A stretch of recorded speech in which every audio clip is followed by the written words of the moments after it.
Пам-пам-пам. Відік. Я учора заўважыў, што вось калі я стомлены раней, ну ведаеш, ты тыпу стомлены і садзіся за комп, ну каб адпачыць, ну пагуляць, адпачыць.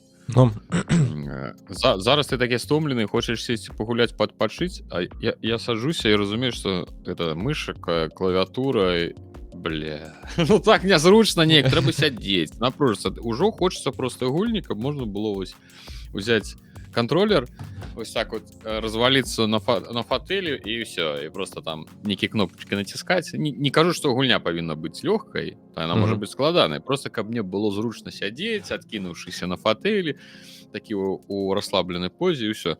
Але проблема у тым, что частка гульні, якія мне падабаюцца, іх немагчыма гуляць на контроллеры. І ты як бы вымушаны, ты як бы хочаш пагуляць, але ты вымушаны сядзець вось так. Вечер, ты уже думаешь, ну як бы я бы зараз з задавальненнем пагуляў бы які-небудзь там умоўна Секіро лепш сесці, таму што яго можна сесці, здесь контроллер, разваліцца і напружвацца лежачы. А умоўна, як я там рабіў Нью-Вегас уключыў, хочацца пагуляць, гадзінкі 2-3 пабегаць па пустцы, але ж гэта сядзець трэба. А з контроллера гуляць у шутары, ну такое сабе. Хто бы там што не гаварыў, але гэта такое сабе задавальненне. Раней ты мог за компом вось сядзець дзень і гуляць, а зараз ты як бы можаш мець жаданне гуляць цэлы дзень. Нават можа быць у цябе будзе час гуляць, але цэлы дзень сядзець за компом ўжо не можаш фізічна, хочацца проста легчы ці сесці, выцягнуць ногі добра.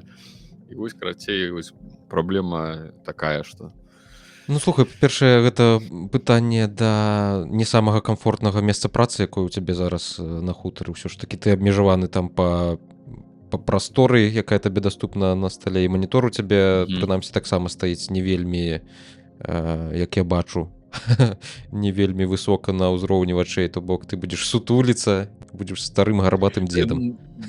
Не, так яно-то стары гарбаты, это і так. Я пра тое, што просто вось сам сетап мыш і клавіатура, што ты павінен знаходзіцца ў гэтым стане ў нейкім.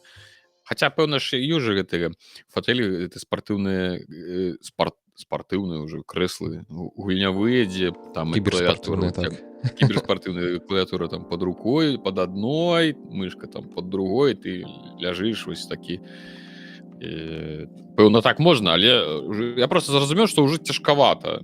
Увечары, працаваўшы дзень, ужо хочацца не сядзець на клавішах, а ўжо так прылёг бы, паўпрысеў бы. Ось, але у тым праблема, што частка гульняў, якія мне падабаюцца, яны якраз такі з контроллера не вельмі зручна ў іх гуляць, не ва ўсе. Карацей, табе трэба прыдумаць нейкі інтэрфейс, які б дазволіў табе гуляць у шутары, лежачы умоўна на ложку, на канапе. Ну так. Добра. Ну, карацей, гэта просто мне трэба мышка USB, клавам USB, пэўна, просто легче на ложак, под одну руку одно положить, под другую не другое. Не USB, а Bluetooth ты, пэўна, меў на увазе. Ой, Bluetooth, так. Пэўна, так. Ну, ці чакаць, пакуль Ілон Маск не створыць нейраінтэрфейс, які дазволіць... Імплант гэты сабе ў галаву ўжыць, які ён там ужо камусьці, там нешта ўжо ўжылі камусьці. Так, была такая навіна. Была яна прыкладна тыдні 2 таму. Стартап Ілона Маска, які завецца Neuralink, ён ужывіў першаму чалавеку імплант у мозг. І гэты першы чалавек, ён змог згуляць нават у відэагульні некаторыя. І гаворка тады ішла ў першую чаргу пра цывілізацыю, наколькі я памятаю, яму там ужывілі гэты імплант, і ён некалькі гадзінаў ноччу гуляў у цывілізацыю. Усю ноч гуляў, Так. І ведаеш, я не мог спыніцца, таму што нікога жарт, не было, я не мог выключыць яе. Я ляжаў такі, жарт, выключыць глазка хто-небудзь, я не можу. Ладно, все, прабачце. Так. Тут дэманструюць, як ён гэта робіць шахматамі, як свяшчэннікамі простымі гулямі. Ён там, дарэчы, са сваім бацькам згуляў. Чаму яны, дарэчы, так мала тут у гэтым відосе нічога паказваюць, божа.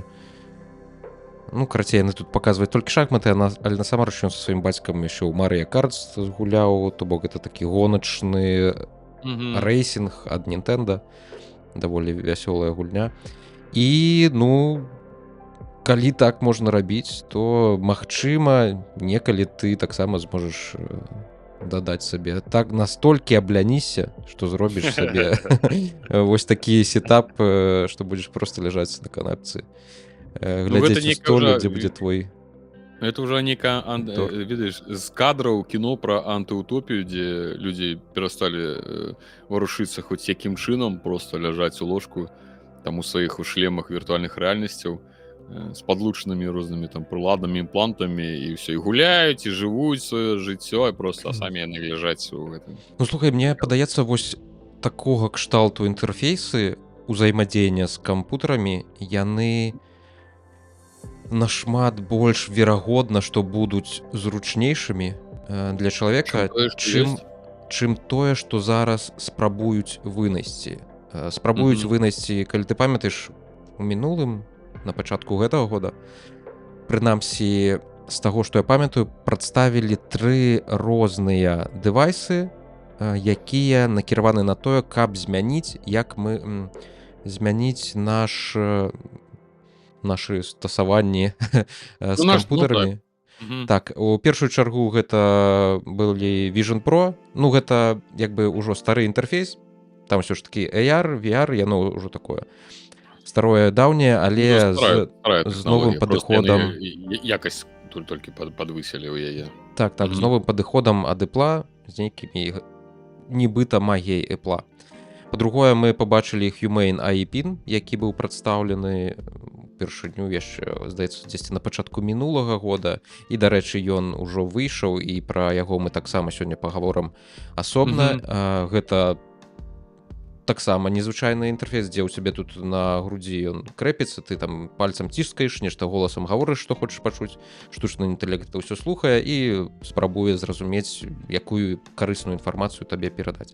І таксама мы бачылі Rabbit R1, таксама са штучным інтэлектам адна прылада, якая ты там нібыта ці кажаш ёй нешта, ці фоткаеш нешта, і яна таксама, дзякуючы Computer Vision, дзякуючы штучным інтэлектам усялякім, пераапрацоўвае твае вось гэтыя запыты у запыты да апішак розных сайтаў, розных рэсурсаў, розных сервісаў, і стварае нешта такое. Але ўсё гэта пакуль што выглядае даволі кастыльна, нязручна. І давай мы, пэўна, пяройдзем сапраўды да таго, чаму гэта наконт усіх гэтых прыладаў ёсць шмат нюансаў, і чаму у інтэрфейса камп'ютар-мозг можа быць нашмат больш шансаў сапраўды стаць чымсьці карысным. На мінулым тыдні у продаж у ЗША паступіў забойца смартфонаў. Яго так называлі еще на TED, калі мы ўпершыню глядзелі гэты Humane AI Pin. Забойца смартфонаў са штучным інтэлектам на борце. Гаворка пра Humane AI Pin, невялічкі дэвайс, што мацуецца на грудзях карыстальніка і праз галасавы інтэрфейс ці з дапамогай графічнага інтэрфейса, што праецыруецца піка-праектарам на тваю руку, на далонь, дапамагае атрымаць нейкую інфармацыю. Пра яго мы ўжо не разгадвалі ў падкасці, і заўсёды гэтыя згадкі былі, мякка кажучы, негатыўнымі. Агляды ад папулярных блогераў і аўтарытэтных СМІ ўжо з'явіліся, і яны проста знішчаюць прадукт. Прынамсі, так кажуць пра агляд ад Маркеса Браўна-Лі, які вы зараз бачыце на сваіх экранах. Гэта даволі папулярны амерыканскі тэхна-блогер, у якого там 18 мільёнаў падпісчыкаў, здаецца. Конечно, нам да яго яшчэ расці, але... Крыху засталося. Таму што, так, у нас уже 1200. Хачу ўсіх павіншаваць, сказаць вам усім дзякуй. Мы пакрысе расцем. У нас уже крыху засталося до 18 мільёнаў. Так, і вось, ён робіць даволі разважальныя, адбалансаваныя відэа, і часта яны супадаюць з тым маім меркаваннем, якое я таксама маю наконт нейкіх тэхналагічных прадуктаў, таму збольшага я яго ўражанням давяраю. Мгм. І вось гэты блогер 10-мільённік назваў свой агляд проста. Ён назваў яго найгоршы прадукт, які я калі-небудзь аглядаў. Досведу ў справе аглядаў у яго дастаткова шмат, прытым яны звычайна, як я ўжо сказаў, добра збалансаваныя і, падаецца, чэсныя. Яму не трэба класціся пад брэнды, таму што на Ютубе ён зарабляе нямала. На амерыканскім Ютубе з яго праглядамі у там 6 мільёнаў, дарэчы, гэты агляд сабраў 6 мільёнаў праглядаў за 5 дзён. Для тых, каб вы разумелі, што прыкладна 1 мільён праглядаў, напрыклад, у СНГшным гэтым самым, Это 1000 чисто- баксаў. Раней ну, было, гэта на прынамсі. манетызацыі гэта прыкладна каля $1000. Так што вы просто можете так гэта за месяц. Ну, І за гэта аднаго мільёна. у А гэта нашым 6 даволі мільёнаў, так, танным гэта рэгіёне. даволі танным рэгіёнам, так што я думаю, што гэты чалавек можа сабе дазволіць так сапраўды не. Выказваць Але чэсна ж сваё меркаванне. у чалавечай прагнасці, ведаеш, межы даволі такія расплывістыя. Так. Калі коротка, гэтая штука Humane AI-Pin каштуе 700 баксаў, яшчэ 24 баксы ў месяц трэба плаціць, каб працаваў штучны інтэлект на борце гэтай прылады. Галоўная фішка гэтага дэвайса, каб працавала, табе яшчэ 24 баксы ў месяц трэба заплаціць. Гэта цана, дарэчы, падпіскі на чат GPT. Не ведаю, што там пад капотам у іх, але ну, дзіўнае супадзенне, скажем так. Ніякай сувязі са смартфонам карыстальніка ў гэтага дэвайса няма. Ёсць веб-інтэрфейс, праз які можна праглядзець здымкі, што робіцца камерай гэтага дэвайса, яна ёсць у яго. Недахопы. Малы час аўтаномнай працы, усяго каля 2 гадзін, моцны нагрэў дэвайса на грудзях і ўвогуле не вельмі зручны спосаб яго Што ты з размяшчэння. ім за 2 гадзіны можаш зрабіць? Ты ўзяў яго з сабой, ён у дарозе у цябе просто разрадзіўся. Ну, так. Яшчэ і нагрэў, калі на вуліцы плюс 35, цябе яшчэ цыцка грэецца. Доўгі час яшчэ чакання адказу ад штучнага інтэлекту, таму што, зразумела ж, гэта ўсё працуе не он-дэвайс, яно ўсё працуе ў воблаку. Ты спачатку націскаеш на яго, штосьці яму гавораш, ён апрацоўвае твой запад, перадае яго у космас, з космаса ён ляціць на нейкі сервер, дзе там, ну, не ў космас, гэта я ўжо так перабольшваю, гіпербалізірую, але прыкладна 10 секунд у сярэднім табе трэба чакаць, стаяць, пакуль гэта прылада штосьці табе адкажа на твой запад, спытаецца, якая там зараз надвор'е, ці колькі там будзе 2+4, ці яшчэ якую-нибудь такую вельмі карысную інфармацыю, якую ты не можаш са свайго смартфона, зразумела ж, нейкім чынам атрымаць, таму трэба вынайсці цалкам новую прыладу. Вось. І самае галоўнае, што гэты штучны інтэлект, ён вельмі часта памыляецца, у яго вельмі часта бываюць галюцынацыі. У яго ёсць такая фішка, што ты можаш стаяць насупраць якой-небудзь пабудовы, моста, ці там у рэстаране умоўна здымаць ежу гэтым дэвайсам і запытацца ў яго, тыпу, што ты перад сабой бачыш, што гэта такое. Ён там аналізуе гэты здымак, які ён хутчэй за ўсё зрабіў, там кудысьці даслаў у воблака, і пасля гэтага дае табе адказ. І у вялікай колькасці выпадкаў гэтыя адказы з'яўляюцца проста ці нерэлевантнымі, ці увогуле яны не прыходзяць ад гэтай прылады. І гэта заўважыў не толькі Маркус Браунлі, гэта заўважылі шматлікія аглядальнікі, якіх я паспеў агледзець таксама, таму што я не магу сам гэтую прыладу памацаць, таму мне давялося яе аглядаць па аглядах. Вось, карацей, Humane AI-Pin дрэнны практычна ва ўсім, што ён робіць. І дрэнны у асноўным увесь зараз час выглядае, як быццам ён нас слухае, блогер, ты нешта гаворыш? Хто гэта гаворыць, адкуль гук? У твітары, дарэчы, добра, з прадуктам усё зразумела, гэта кантраверсійны, мякка кажучы, прадукт, мой любімы выраз вяртаецца, але цалкам можна сказаць, што ён хутчэй за ўсё проста гаўно. Але ў твітары ўзнікла спрэчка, маўляў, блогер проста забіў, знішчыў, раструшыў прадукт яго маленькую каманду з вялікай ідэяй, над якой яны працавалі, каб змяніць гэты свет. Ці мае ён права казаць, што дрэнны прадукт дрэнны? Калі ў цябе вось такая аўдыторыя, там мільёны чалавек, якія цябе глядзяць, ці маеш ты права так выказвацца аб нейкім прадукце, што ён просто worst ever, найгоршы за ўсю гісторыю там, працы гэтага блогера. Тут узнікае такая, ведаеш, ахвяра і злачынец, калі ідзе крыху падмяняюцца паняцці, ці не перакладваюць тут адказнасць з тых, хто робіць гаўно, на таго, хто называе гаўно гаўном. То бок, зразумела, калі гэта нейкая крытыка неапраўданая, у якой няма нейкага падмурку, але ён тут даволі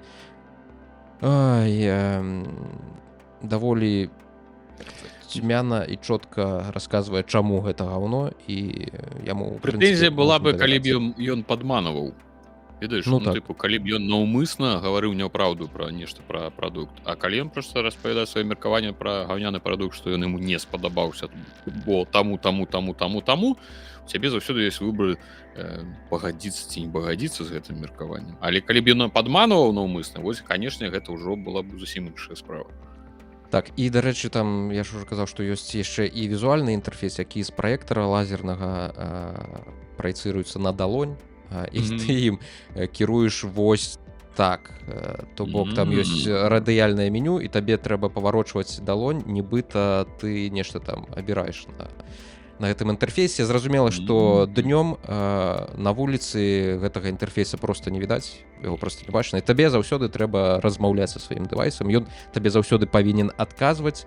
Часцей за ўсё, зразумела, што яго ёсць убудаваны дынамік, ён будзе адказваць праз дынамік, але каб захаваць нейкую прыватнасць, каб не ўсе чулі, якая смс-ка табе прыйшла, табе трэба заўсёды знаходзіцца ў Bluetooth-навушніках, і гэтыя навушнікі, дзякуючы таму, што існуе злучэнне з гэтым дэвайсам, яны будуць толькі хутчэй яго разраджаць і хутчэй з яго запіваць. То бок, атрымліваецца, што хацелі стварыць вызваленне ад гаджетаў, а наадварот запіхнулі цябе ў яшчэ больш нейкія абмежаванні, што для того, каб карыстацца табе і тое трэба, і умовы нейкія трэба, і каб сонца не свяціла, каб і гэта, і тое, і сёе. Лядак, што мне рабіць? Навошта гэта ўсё? Карацей, забойца смартфонаў па выніку пакончыў жыццё самагубствам толькі як выйшаў на рынок, бо не знайшлося ніводнай задачы, якую б Human AI PIN рабіў лепш, чым смартфон і якія-небудзь праграмы на ім. Такая вось гісторыя сумная. Ну і да пытання таго, ці можна называць гаўно гаўном, калі ў цябе такая вялікая адказнасць на табе ляжыць, што ты можаш паўплываць на думкі мільёнаў людзей і на тое, абяруць яны, захочуць яны набываць гэты прадукт ці не захочуць. Існуе крыху іншы погляд. Усе гэтыя стартапы на аснове штучнага інтэлекта карыстаюцца хайпам, які зараз апанаваў тэхналагічную індустрыю. Калі у цябе няма ў стартапе чаго-небудзь штучна-інтэлектуальнага, то грошы табе не дадуць. Надта сумны твар. Нікому нешта без штучнага інтэлекта лічы, што не патрэбна, таму зараз усё ва ўсіх прадуктах знаходзіцца нейкая, хутчэй за ўсё, бескарысная для цябе фішка, якая будзе завязана на штучным інтэлекце і на працы з штучным інтэлектам, які нібыта за цябе будзе рабіць усю гэтую працу. І гэтыя стартапы, яны атрымоўваюць вялікія бясплатныя грошы ад інвестараў, якія ўкідваюць туды дзясяткі. У Human AI PIN, мне здаецца, інвестыцыі даходзілі да $240 мільёнаў. То бок гэта такія не бедненькая кампанія. Яны маглі сабе дазволіць зрабіць штосьці больш карыснае, пэўна, чым вось гэты дэвайс. Зразумела, што прадукт цікавы, але так як ён рэалізаваны, пэўна, можа, да версіі 10 ён стане нечым больш карысным, але я сумняваюся, што ён дажыве да гэтай 10 версіі, таму што бясплатныя грошы і гэты хайп вакол штучнага інтэлекта хутчэй за ўсё пройдуць. Мне падабаецца твой выраз «бясплатныя грошы». Ёсць якія бясплатныя грошы у каго-небудзь? Ну слухай, трэба нам у падкаст таксама долучыць штучны інтэлект у якасці трэцяга Ага. сувядоўцы і І магчыма падацца на які-небудзь грант, я не ведаю, па Ну, развіцці тыпу таго. штучнага інтэлекту на Беларусі, напрыклад. І ўсё, будзем даіць які-небудзь аблвыканкам. Калі, канешне, такое існуе ў прынцыпе. Што я хацеў сказаць, гэта мне такія ўсе штукі нагадваюць, тыпу, ведаеш, у твітары, ну, у прынцыпе, ва ўсіх гэтых соцсетках іншы раз, ну, ёсць ты аккаунты, там, дзе людзі дзе паказваюцца пасты з рознымі дзівацтвамі, што людзі толькі не робяць і чым толькі не займаюцца. І, напрыклад, там недавно бачыў там ровар з квадратнымі коламі. Ну, тыпу, ну, ён ездзіць, але, ну, хто яго купіць? То бок, гэта ж такая ж рэч. Яна, падаецца, працуе, але, ну, тыпу, ну, ты зрабіў, малайчына, але спадзявацца, што я купіць 100 мільёнаў, яна бескарысная. То ж самае, што ровар на квадратных колах. Ён будзе ехаць, але навошта табе ровар на квадратных колах, калі у цябе ёсць ровар на круглых, на нармальных, і ён ездзіць. То бок, змяняць адно на другое, прычым, што другое яшчэ і хрэнова працуе, але хрэнова і хужэй, чым тое, што было ў цябе. Тыпу, малайцы, зрабілі, але ж, ну... Ну, вось тут класічнае, ведаеш, рашэнне праблемы, якой не існуе, калі проста людзі... Ну, яшчэ гэта ж усё паходзіць з сіліконавай даліны, з крэмневай даліны, прабачце, з крэмневай даліны паходзіць. Гэта людзі з зусім іншымі праблемамі, з зусім іншымі думкамі, якія часта, ну, увогуле адарваныя ад рэальнасці. Таму што стваральнікі гэтага Human AI Pin, як я ўжо казаў, раней у выпусках мы звярталі на гэта ўвагу, што яны паходзяць з Apple, доўгі час працавалі ў Apple, і калі там сапраўды прадукты папулярныя і яны вырашаюць нейкія праблемы, то тут такое адчуванне, што перад імі стаяла задача проста зрабіць забойцу смартфонаў, каб усе пра гэта казалі, што гэта забойца смартфонаў, а потым яшчэ падвярнуўся штучны інтэлект, і яны такі, яшчэ ўпілім туды штучны інтэлект і ўвогуле паляціць. Прычым, што гэта можна рабіць за бясплатныя грошы, тыя самыя. Прычым, што, ну, ніхрена сабе, якія немалыя бясплатныя грошы. Добра, і калі табе яшчэ ёсць што сказаць, то гавары, ці маўчы вечна. Ці маўчы, всё. Не, я хочу сказать, что это подобно на той самой знакомитый гістарычны, не ведаю, тыпу выраз, не анекдот, я не думаю, что яна сапраўды гэта гаварыла пра, ну, там, памятаеш, людзі, чаго яны бунтуюць, людзі кажуць, што людзям няма чаго, ну, няма хлеба, няма чаго есці, калі няма хлеба, хай ядуць пірожныя. Ну, вось, тут нешта такія ж праблемы, самі сабе панапрыдумвалі нешта там, вось, давайте новые, смартфоны не трэба, мы вам дадзім новае штосьці. Не пытаючы ў тых самых людзей, што ім трэба. І вось, давай яшчэ крыху пра хайп вакол гэтага штучнага інтэлекта пагаворым. Некалькі тыдняў таму я быў вельмі расчараваны і раззлаваны тым, што з'явіўся новы штучны інтэлект, які падаваўся пад загалоўкамі, што ён заменіць праграмістаў. Ён заменіць распрацоўшчыкаў, больш з кодам нікому не давядзецца працаваць, усе распрацоўшчыкі пойдуць на... Збіраць каменні на паля. Усіх туды даўно так было адправіць. Мне даволі шкада, таму што я толькі ўвайшоў, нічого не паспеў. Ты, мне падаецца, увайшоў не ў тыя дзверы. Над тваімі дзвярэмі быў, пэўна, запасны выхад, у які ты ўвайшоў. Ну, халера, хацелася пажыць троху. Як гэта сумна жыццё прайшло. Прыйдзецца шукаць іншы шлях, каб атрымаць бясплатныя грошы. Па выніку, гэта гаворка пра Давін AI, там была невялічкая дэмка, відэа-дэмкі, дзе паказвалі, як ён працуе і вырашае нейкую задачу, якую ён знайшоў на фрыланс-біржы, якую яму знайшлі на фрыланс-біржы Upwork, і тыпу, як ён усё робіць сам. Это што ў цябе? Смеяцца за это трэба? Чорны палец. Всё, я пробачу. Мы уже смеялись из гэтага жарта, падаецца, у мінулым выпуску. Разрыўны жарт быў. Пробач. Вось Дэвін прадаецца як здольны вырашаць адвольныя задачы на Upworku. У дэманстрацыйным відэа праблема, якую яму прапанавалі вырашыць, там па выніку карацей знайшлі нейкую задачу, скармілі гэтаму Дэвіну і паказвалі на відэо, як ён гэтую задачу рашае, генеруе код, выпраўляе багі ў рэпазіторыі на гітхабе, робіць усё цалкам сам, і нібыта на гэтым аператар гэтага Дэвіна, ён вось можа за 30 хвілін зарабатваць, лічы, што таксама бясплатныя грошы атрымоўваць, што просто цудоўна. Усё вакол гэтых бясплатных грошай круціцца. Але 10 дзён таму на канале Internet of Bugs вось гэтага лысага мужчыны з'явілася відэа. У гэтага мужчыны вялікі, ну, калі ты бачыш яго Так, давай палічку з будзем кніжкамі. крыху паліткарэктным. Не лысага, а мужчына без валасоў. Это прынцыпова важнае адрозненне. Не, ну, валасы то ў яго ёсць, пэўна, уносяць і ў вушах. Ты не паверш, Без як, валасоў на галаве тады будзе паліткарэктна. Вось.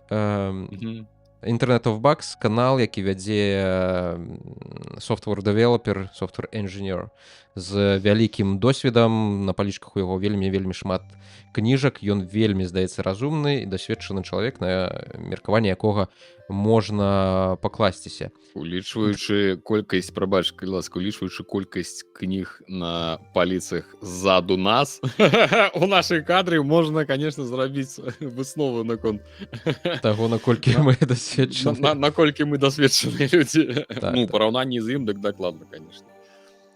І ён зрабіў дэбанк, ён разабраў тое дэма, якое ўсіх узрушыла, і выявілася, што гэта містыфікацыя, прынамсі проста хлусня. Просто.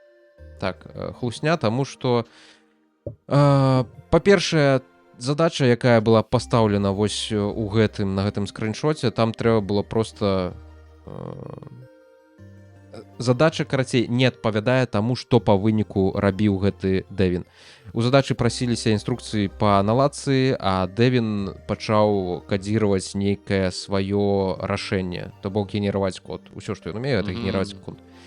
Паказана, што Дэвін выпраўляў памылкі ў зыходным кодзе на рэпазіторыі ў GitHub, але файлы, якія ён рэдагаваў у гэтым рэпазіторыі, насамрэч не існавалі ў гэтым рэпазіторыі. І некаторыя памылкі, якія ён выпраўляў, яны былі бессэнсоўныя. То бок, ну, памылкі, якія б чалавек ніколі не зрабіў. Там проста нейкая нагенераваная лухта была.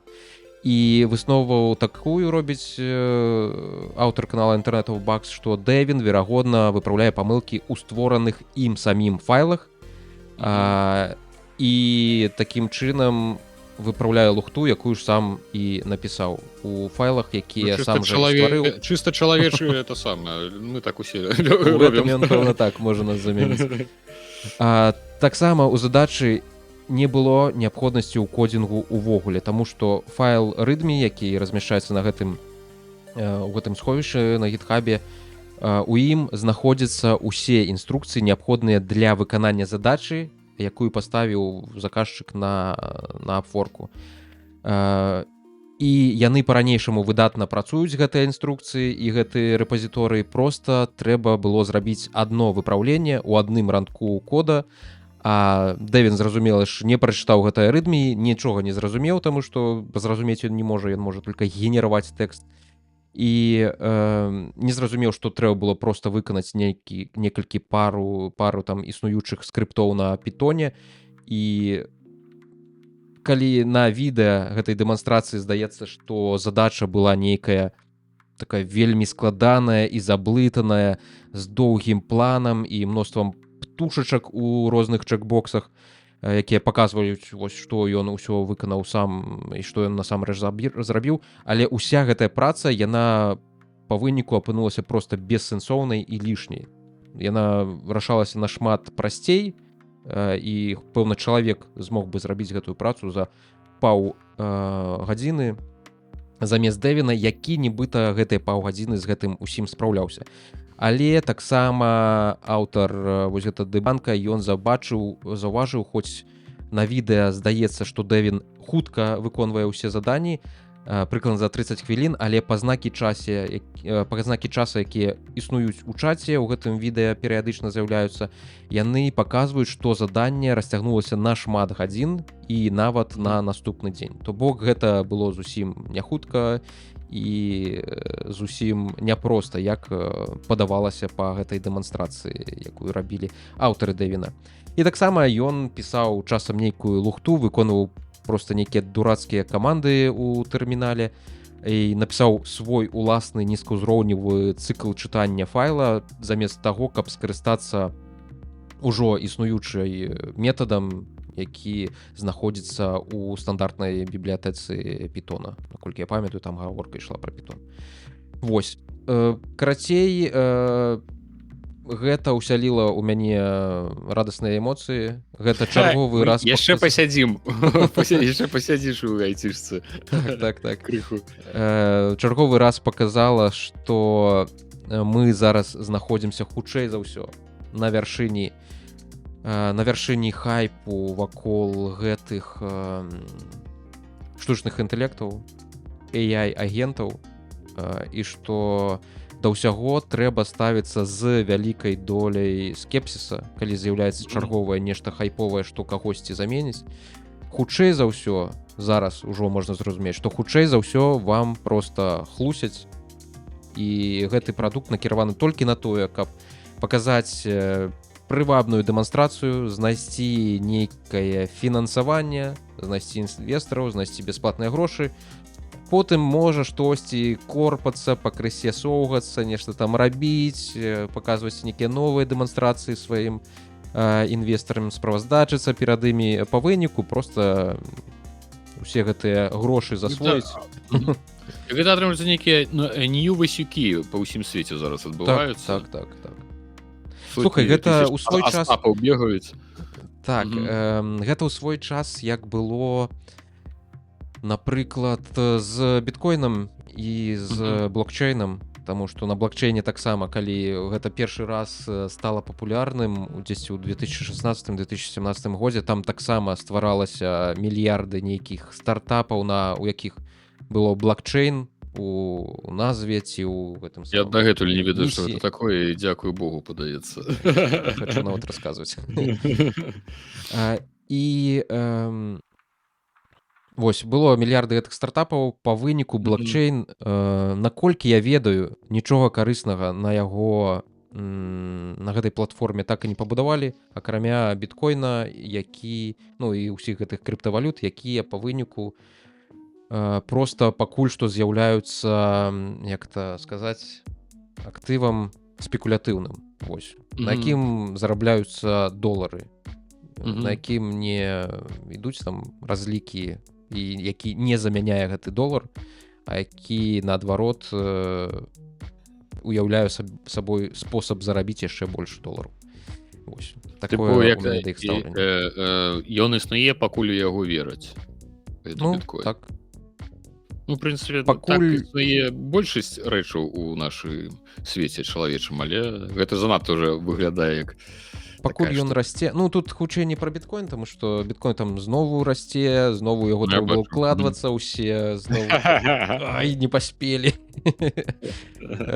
Але, гэта проста пакуль што спосаб зарабіць сапраўды грошай. Гэта не нейкі інструмент, які будзе вырашаць праблемы. Ён, наадварот, блокчейн, прынамсі, на якім гэта ўсё пабудавана, ён стварае больш праблем, таму што ён далёка не nature-friendly.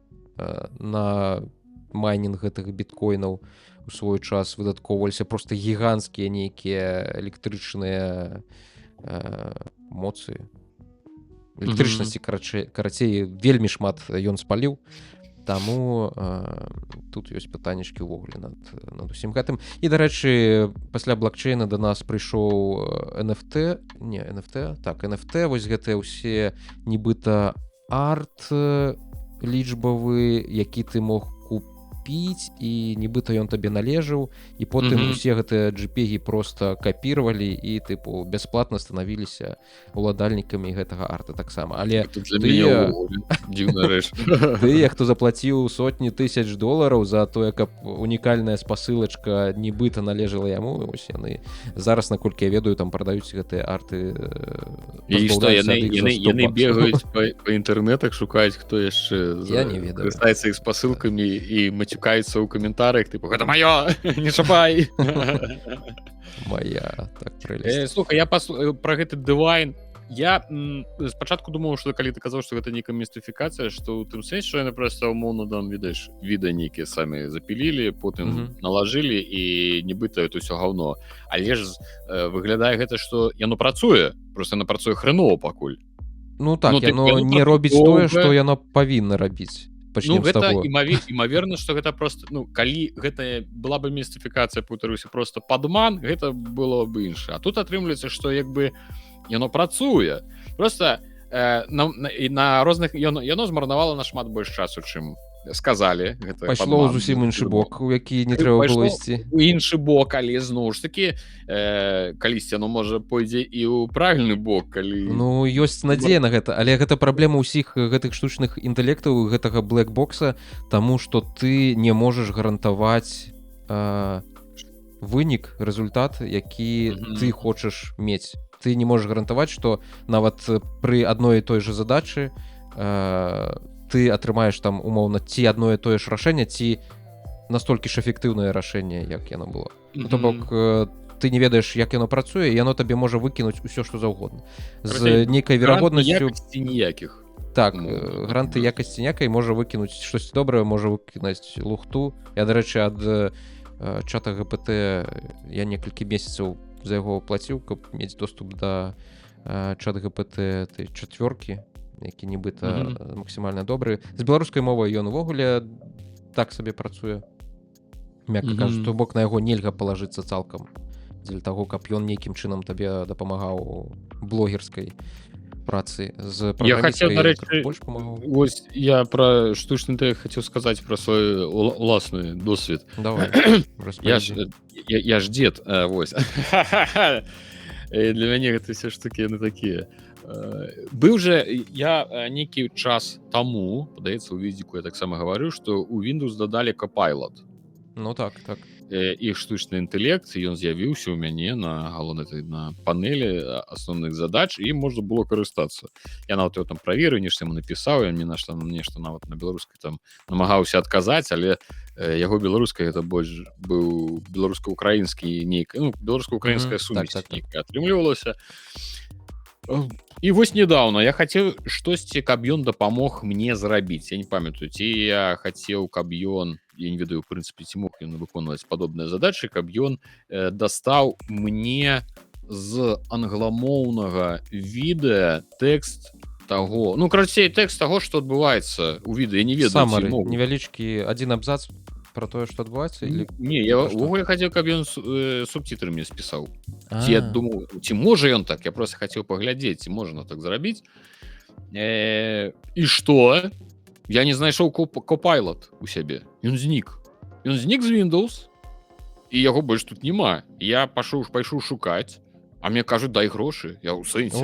Так путенька, слухай. Так, яны пасядзелі крыху, пасядзелі на галоўнай ты самай, на панелі задач пасядзелі, все, карыстайся. А зараз я заходжу, а там увайдзіце спачатку у свой запіс Microsoft, я зайшоў, а там дай грошы. Я ужо бягу, валасы назад.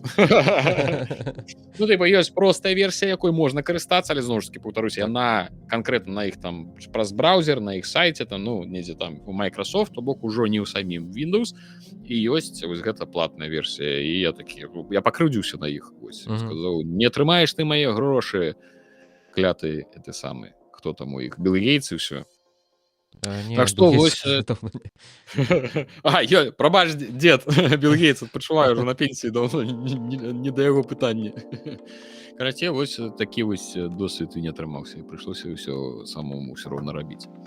Але ж надыдзе час, калі ўжо можна, ну я ўжо гляджу і бачу, разумею, што ёсць ужо рэчы, якімі я магу карыстацца штучным інтэлектам, якіх ён можа мне дапамагаць, таму што у маёй справе ёсць рэчы, якія просто ўжо робяцца з відэа ў відэа вельмі маруднымі, калі мне просто, напрыклад, трэба сабраць нейкую базавую інфармацыю пра нейкія рэчы. І я ўжо разумею, што ў прынцыпе, калі штучны інтэлект добра будзе працаваць, калі яго праверыць, ён можа мне дапамагаць. Ну так, але бяда ў тым, што вось адсутнасць гэтай гарантыі якасці табе ўсё адное прыходзіцца пераправяраць і лічыш, што... Я разумею, што ён можа нейкую хрень просто напрыдумваць і мне просто выдаць, тыпу, гэта так і ёсць. Я пайду правяраць. Пераправяраць гэта, я табе скажу, яшчэ шмат больш, мне падаецца, удвая больш патрабуе энергіі, так, таму што табе трэба, ну, прасцей, насамрэч, самому зрабіць з нуля, і гэта будзе хутчэй тое, як ты хочаш. Ну так. Потому што з таго, што генеруюць, вось гэта ёсць праблема на медіуме, такая платформа блогерская. Там зараз стала вельмі шмат штучна-інтэлектуальнага матэрыялу, то бок проста смецця, вады, і ты часта чытаеш штосьці і ў працэсе на сярэдзіне разумееш, што ты прачытаў некалькі абзацаў і нічога карыснага з гэтага не вынес. І вось гэта штучнасць, яна добра заўважная. Чамусьці, вось калі ты пачытаеш такіх шмат тэкстаў, паглядзіш, як гэта ўсё генеруецца, вось гэтыя агульныя фразы. Гэта добра, калі ты рэфераты ці курсавыя робіш, ці дыпломную працу табе там трэба зрабіць на некую канкрэтную колькасць сторонок. Тыпу, карацей, ты можаш нават, пэўна, задаць тэму рэферата розным штучным інтэлектам, і на табе дадуць тую ж самую інфармацыю, проста словы будуць у іх, тыпу, мяняцца месцамі. Ну так. Ну, ясно. Гауно! Давайте адыдзем тады ўжо ад тэмы гэтых штучных інтэлектаў. Так, давай, а то і так надта шмат часу на гэта ўсё мы з табой выдаткавалі. Давай перайдзем да нашага больш такого геймерскага блока і пагаворам пра тэму, якую ты закрануў у мінулым відзіку. Ну так, мы яе, дарэчы, закраналі ўжо некалькі разоў, як мне падаецца, на, ведаеш, унутраным адчуваннях нейкіх. Я вось так адчуваю, што... Мы яе, скажем, я бы удакладніў, мы яе развіваем з кожным відзікам, мы дадаем у гэту думку новыя думкі. Так, і здаецца, што гэтыя нашыя думкі, яны атрымліваюць пацверджанне, таму што на тыдні чалавек, які працуе... Так, чалавек, спадзяемся, што чалавек, а не штучны інтэлект. Адзін з супрацоўнікаў фірмы Цыркана, гэта такая даследчая фірма, якая робіць усялякія маркетынгавыя закрытыя даследаванні, якія потым прадае каму-небудзь. Гэтая фірма падрыхтавала даследаванне аўдыторыі кансольнага геймінга. Мы ўжо не раз з табой па нейкім такім ускосным паказчыкам выказвалі здагадкі пра тое, што, здаецца, з маладымі геймерамі нешта не так. Цікавасць да кансоляў нібы упёрлася ў столю, і продажы кансоляў неяк не растуць так высока, а прадаюцца дынамікай так жа, як там кансолі папярэдніх пакаленняў ці яшчэ горш. І згодна з данымі, якія былі зліты, кансольныя геймеры моцна і хутка стареюць. У США адным з галоўных кансольных рынкаў, пачынаючы з пакалення зумераў, гэта тыя, хто нарадзіўся ў США пасля 96-го года. 96-й і там пачатак 2000-х. Гэтым людзям уже, дарэчы, таксама хутка пад 30 будзе. А хто за імі ідзе? За імі, здаецца, Альфа. Не, Альфа гэта апошняе зараз, якое ідзе. А за імі пакаленне. Цікава. Пакаленне. Так, не працуе добра. Так, крацей, сам шукай. Добра, давай. Я буду расказваць. У зумераў і наступных пакаленняў, якія за імі ідуць, вельмі слабая звычка валодаць кансолямі і Альфы. ўвогуле купляць Бачыш, гульні. Альфа за імі? Альфы, так, Просто Альфы з 2011. А зумеры, дарэчы, з нулявых лічацца. Па аднаму з сайтаў. Ну, там, наколькі я памятаю, вельмі плаваюць гэтыя Ну, конечно, это ацэнкі ж таго. не дакладная ж нейкая такая ж супер там даследаваная рэч. Просто агульны неяк так А міленіалы калі? Ну, вось гэта мы это з 84 па нулявы. Карацей, я заўсёды міленіалаў узначаў, гэта тыя людзі, якія як бы это рабіліся дарослымі ў міленіум. Ну, тыпу, яны раслі ў 90-х і вось там 90-е нулявыя. Карацей, тыя, хто ведаюць мульціклуб, слова тыпу пастыря, Так. О! грай гармонь. Вось гэта ўсё. А я тебе гаварыў пра грай гармонь? Не, Я што? падаецца гаварыў. Ты там удзельнічаў. Это я ці ў відзіку ці дзе гаварыў. Карацей, у грай гармонь насамрэч там люты вайб. Гэта такі вайб бадуна ў нядзелю, калі вось чагосьці дзіўнага. Такі раніца. Я не кажу, што я так рабіў, конечно, я так бывала рабіў. Калі ты з раніцы это самае у кампаніі недзе прачынаецеся пасля лютай нейкай бурнай ночы ўсіх, і там раніцай нехта это піва без газаў дапівае, ну, прачнуўся, п'е, ну, і вось гэты вайб бадуна пахмелля, і вось калі ўжо пачынае табе лягчэць прастое, што вы ўжо трохі шмэхнулі раніцай. І вось гэты вось там грай гармонь, калі ўключыць, ты можаш адчуць вось нейкі рэлакс ад яе, ты будзеш кайфануць ад яе. Гэта вельмі дзіўная такая рэч. Ось. Зразумела, глядзець жа гэта я не буду. І прагараць гэта мы таксама зараз ужо не будзем.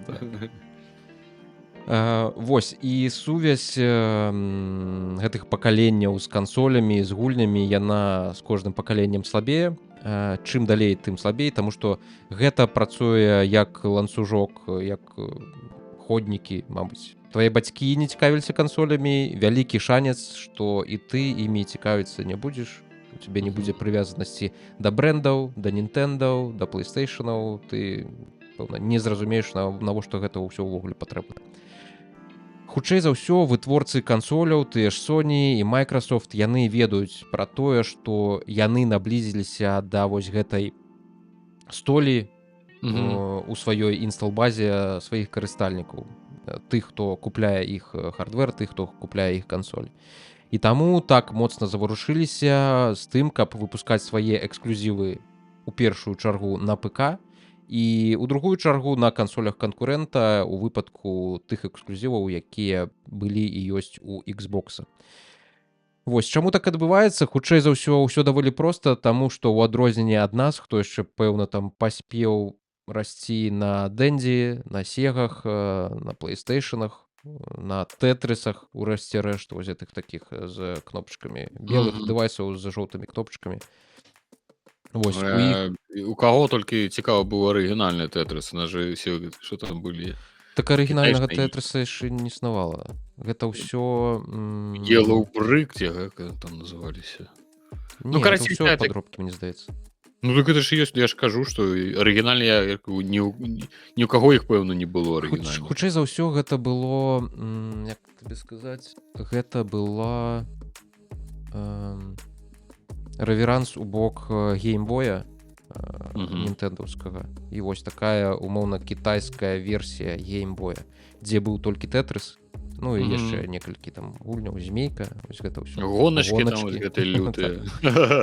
9999 у адной. Вось. Моладзь сыходзіць гуляць на мабілкі, яны больш да гэтага прызвычаліся, таму што жывуць і растуць з гэтымі мабілкамі, там у іх ёсць проста куча нейкіх гульняў з больш цікавым, пэўна, можа. І прычым, што пра гэтыя гульні мы ўжо з табой не ведаем. Ну, тыпу, там ёсць дзесяткі, сотні гульняў, якія яны гуляюць, і ты і уяўлення не маеш нават як. А яны там сотні мільёнаў, ну не мільёнаў, но тысяч асобнікаў, так бы мовіць, прадаюцца. Я іншы раз у сябе у двары праходжу, дзе сядзяць, ну, зараз жа бывае так, што ўжо не, ну, я не буду як дед гаварыць, не, зараз ніхто не гуляе, не, бываюць як прыпыленыя по 30 чалавек адзін за адным бегаюць палкамі і мутузяць аднаго. А ёсць, ну, сапраўды, там часта бывае, якія школьнікі ідуць са школы, яны садзяцца на лаўку ў 3, у 4, у 5 і гуляюць у нешта разам.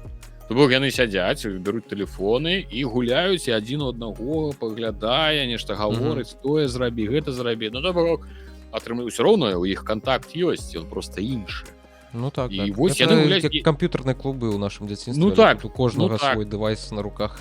Не трэба Гуляй, ісці дзе хочаш. кудысьці, так, а ёсць, вось вы можаце сябрам сесці на лаўку і ўдвох зарубіцца у якую-небудзь гульню, і гэта прыкалдэсна. Каб у наш час такое было, мы бы з задаваленнем гэтым бы карысталіся. 300%. Не трэба гаварыць, што біццё крапівы палкай гэта найцудоўнейшы досвед, як трэба бавіць у дзяцінстве час, і што праз гэта мы сталі такімі ўсе класнымі, прасветленымі. Лепшае пакаленне. Лепшае пакаленне. Я, правда, гляджу на што 60-70% майго пакалення, як кажуць, ці сядзіць у турме, ці старчалася, ці спілася. На бутэлцы, ну, я такі, типу, А дзе вось тое самае пакаленне, якое разам са мной біла крапіву, і чаму яно зараз не, ці нехто ў турму, пра турму я гавару якраз такі пра забойствы, наркотыкі, за продаж, за гэта ўсё. Ладно, нешта дзед зноў разышоўся. Дык я да таго, што яны гуляюць, я іншы раз праходжу побач і бачу, што я не ведаю гэтай гульні. Это просто нейкія там мутузелкі, нейкія гульні. Гэта, ну, я нават, я ж ведаю, як выглядае Roblox, там гэта, я ведаю, як, ну, асноўныя. Не, яны там нешта гуляюць у пяцірох і сядзяць, і рубяцца. Я думаю, навошта яму тая кансоль, яна его? Нармальна іх усё з гэтымі з тэлефонамі. Дарэчы, праз гэта, імаверна, можна зараз будзе пачаць разумець ныццё распрацоўшчыкаў, што кошт гульню трэба, тыпу, кошт распрацоўкі павялічваецца, таму трэба павялічваць кошт гульняў. Я думаю, навошта, думаў раней, усе людзі гуляюць, колькасць геймераў расце, вы павінны наадварот, падаецца, прадаваць больш і зарабляць больш. Аказваецца, колькасць тых самых людзей, якія купляюць у іх гульні, гэтыя паўнавартасныя AAA, AA асабліва не змяняецца. Асабліва не змяняецца умоўна. Ну, там, канешне, змяняецца, пэўна, але ж там хуткасці, пэўна, не такія, ці сапраўды там запавольваецца рост, і што атрымліваецца, гэта адзін з іх выхадаў, тыпу, што гульня робіцца даражэй, гэтыя клятыя дзяды становяцца больш прыдзірлівыя, ім усё не падабаецца. Лепшую графіку і геймплей, усё ім новае, свежае падавай, каб рэалізм быў. Вось, выдаткоўваць на гэта грошы трэба, а адкуль браць новае, калі ўжо колькасцю не ўзяць? Атрымліваецца, што і сапраўды, па іх логіцы трэба падвышаць кошты і дзёрці з гэтых дзядоў, таму што моладзь не хоча нічого купляць. Моладзь купляе ў свае... Фры-ту-плей. У Геншин. У маці возьмуць там гэтых 5, 10, 15 рублёў на абноўкі, і ўсё, і ім дастаткова, і ўсё добра. Вось, і апошняе, што там яшчэ было заўважана, кажуць, што апроч таго, што на мабілкі сыходзіць, таксама даволі нечакана для мяне база геймераў на ПК, яна таксама расце, яна павышаецца. Пэўна таму, што на ПК ты працуеш, і там жа можаш, ну, у цябе, пэўна, гэта асноўная як для працы нейкі дэвайс, а другую чаргу ты можаш на ім там бавіць час і ў нешта гулякацца. А кансоль ты павінен толькі гуляць, таму такая сітуацыя. Вось для мяне гэта незвычайна было, і сапраўды як-то алды могуць пусціць слязу, таму што няма каму перадаць ім свае традыцыі кансольнага геймінга. Як у тым кіно. Мы, наша пакаленне, хочам ведаць, у чые рукі трапіць збудаваны намі будынак. Вось, атрымліваецца, што, канешне, ўсё вельмі цікава. Добра, давай пяройдзем, што імаверна, яшчэ наша пакаленне здолее, яшчэ мы убачым вялікую буйную гульню ад беларускага распрацоўшчыка. Адметная рыса, я хотел бы все ж таки адзначыць, што гэты беларускі распрацоўшчык не просто намінальна беларускі, што у нас так часто любяць гаварыць, што калі адзін з 10 распрацоўшчыкаў калісьці жыў там пад Магілёвым і ў Магілёве ці ў Магілёве, всё, гэта беларускі распрацоўшчык, хаця ён уже даўным-даўно не зразумела. Ну, ладно, не будзем турнікі такія ўжо тэмы. Але яны вядуць сацыяльныя сеткі на беларускай і як бы вось нібыта ствараюць нейкую беларускасць. Значыць, беларускі распрацоўшчык сектор 13 нарэшце даў новай свежай інфармацыі наконт свайго дэбютнага праекта Losted, што ўпершыню яны заявілі пра сябе ў лістападзе 22 года. Тады яны выкідвалі там некалькі скриншотаў, і гульня у іх там, яна зараз пішецца Lost, потым ідзе вертыкальны слэш, эд, тыпу такі адбыўся рэдызайн, рэнеймінг, таму што раней проста пісалася Losted. Праект, можна сказаць, што пра Беларусь, таму што нібыта там можна будзе трапіць у полацкае княства 11 стагоддзя. РПГ ад трэцяй асобы з элементамі стэлс-экшн, дзе галоўны герой Блейк Норман, ну гэта звычайна на гарадзеншчыне прозвішча, навуковец, што ў спробах стварыць тэлепорт выпадкова трапіў у мінулае. І вось пасля доўгага маўчання, значыцца, у чацвер яны прадставілі распрацоўшчыкі на не канцэпт, як гэта было раней, таму што раней гэта было літаральна там 2-3 скриншоты, і бачна, што ну там у блендеры ў нейкім нешта намалявалі ці ў нейкай праграме, і ўсё, і як бы што больш было падобна канцэпт. А відэа першых билдоў. Вось ты можаш паглядзець, што гэта трэд у твітары, і там ёсць некалькі відэа, іх можна будзе першыя билды з падрабязнасці таго, чым яны займаліся апошні час. Яны пахваліліся протаганістам. Вось гэта, як я разумею, Блейк Норман, галоўны герой, і таксама зрабілі там, можа, крыху пазней скажу невялічкую аб'яўку. Так што ўсім айцішнікам ты, дарэчы, тоже можаш звярнуць увагу. Калі можа быць выйсці, зайти, можна пакуль не выходзіць. Блейк — гэта першы персанаж, які прайшоў поўны шлях распрацоўкі, дзякуючы працы дзвюх 3D-артыстаў і аніматара. Большая частка працы была над касцюмам, які ёсць высокатэхналагічным дэвайсам, вось мы яго можам бачыць на галоўным героі, што дазваляе яму ўзаемадзейнічаць з ходам часу і стабілізуе ягонае падарожжа ў мінулым. Касцюм — важны элемент, апгрэйды якога ўплываюць на сістэму паляпшэння галоўнага героя, якая складаецца з 3 галінаў. Гэта пасіўныя, усяляк палягчаюць жыццё галоўнага героя, там, напрыклад, сачыць за здароўем у крытычных сітуацыях і так далей. Замена дэталяў касцюма, гэта будзе выглядаць як паляпшэнне якраз такі актыўнае, надае перавагі ў баі, працуючы як актыўныя абілкі. Узаемадзеянне з прасторай, часам і часавымі кратавінамі, якія дазваляюць Блейку пераносіцца ў часе назад, паскорыць ход часу для ворага, састарыўшы яго да смерці, ці нават стварыць анамалію, якая ўцягне ўнутр сябе ўсё жывое. Ну такі Quantum Break ужо пайшоў. І наконец, гэта ўсяго там не так, не тое, што, конечно, супер-пупер інфармацыя, але ж гэта нашмат больш, чым было, калі яны толькі пра сябе пачалі гаварыць. Аб'яўка ад распрацоўшчыкаў, яны кажуць, што іх праект буйна расце, яны актыўна вядуць перамовы аб фінансавых інвестыцыях, то бок хлопцы шукаюць бясплатныя грошы, хлопцы і дзяўчынкі шукаюць бясплатныя грошы, так што у каго ёсць бясплатныя грошы, можаце ім іх выдаць. І таксама яны пашыраюць каманду, і ім трэба новыя людзі. Вось яны шукаюць праграмістаў і аніматараў, здольных працаваць з C++ і з Unreal Engine 5.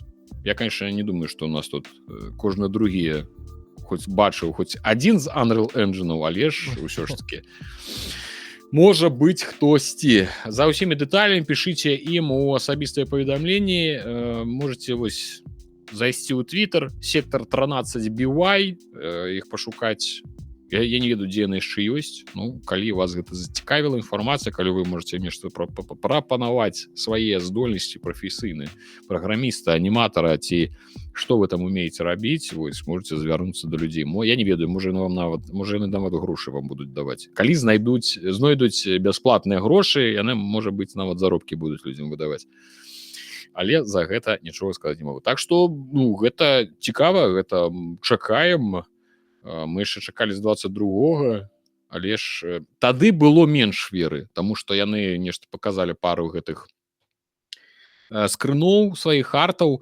Потым яны сказалі, што вось хутка будзе нейкі там трэйлер, мы покажем, прайшло шмат часу, і ўсё, яны просто зніклі. Всё, ніякай інфармацыі ні ў твітары, нідзе. І вось добра, што яны і все думалі, што як бы заявіліся, як кажуць, на хвалі хайпу на беларускай мове. Гэта міфічны хайп, на якім усе хайпяцца. Мы ўжо цэлы год амаль на хайпілі 1200. На хайпілі 1200, і у нас аж это галава ходзіць хадуном ад такога хайпу. Вось, нібыта яны на хайпе гэта зрабілі, намалявалі некалькі гэтых артаў, і тыпу на этом все скончылася. Але не бачце, людзі працавалі. Імаверна, што людзі працуюць у свой нейкі вольны час над гэтым усім ад асноўных прац, але это ўжо, канешне, мае нейкія дадумкі. Так што такая вось цікавая інфармацыя. Добра, што беларускі геймінг жыве і развіваецца і ў кірунку распрацоўкі гульняў. Дарэчы, вось гэтыя кадры з месцам, дзе захоп рухаў вядзецца. Гэта, дарэчы, знаходзіцца ў Беларусі, гэтае месца. І такая даволі вялікая студыя па захопу рухаў. І там у нас такое ёсць? Так.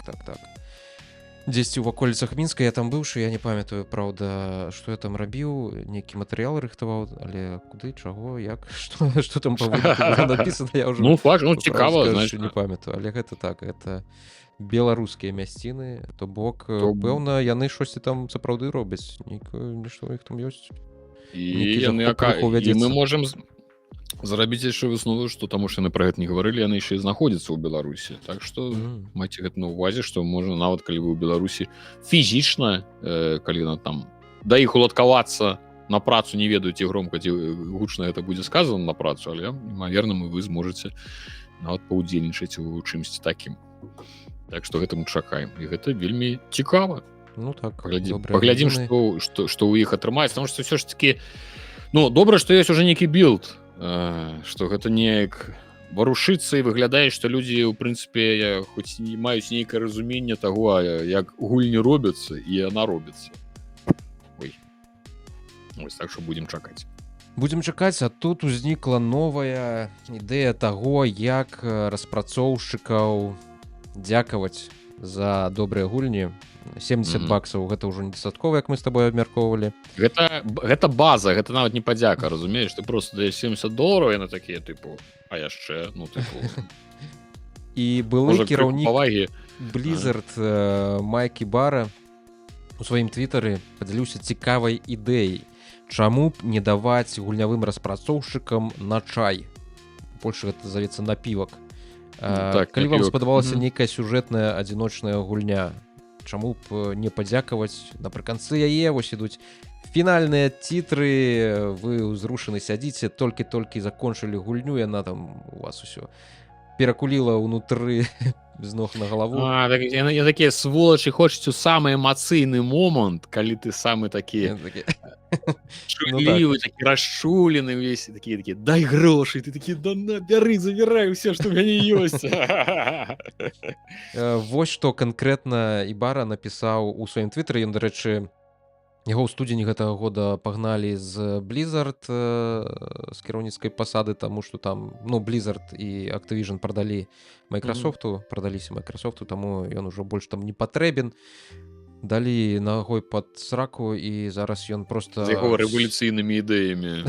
Зараз ён просто сядзіць, гуляе у адзіночныя гульні, праходзіць іх і вось дзеліцца сваімі ўражаннямі, сваімі назіраннямі. Ёсць некаторыя гульні, якія пакідаюць мяне ў захапленне таго, наколькі дзіўным быў гэты досвед. У канцы гульні я часта думаў, хацелася б, каб я мог даць гэтым людзям яшчэ 10 або $20, таму што гэта каштавала больш, чым мае першапачатковыя $70. Яны не спрабавалі спагнаць з мяне нешта больш там кожную секунду. Такія гульні, як Horizon Zero Dawn, God of War, RDR 2, Baldur's Gate 3, Elden Ring і так далей. Я ведаю, што $70 гэта ўжо шмат, але гэта магчымасць у канцы гульні, якую я часам хацеў бы мець. Некаторыя гульні настолькі асаблівыя.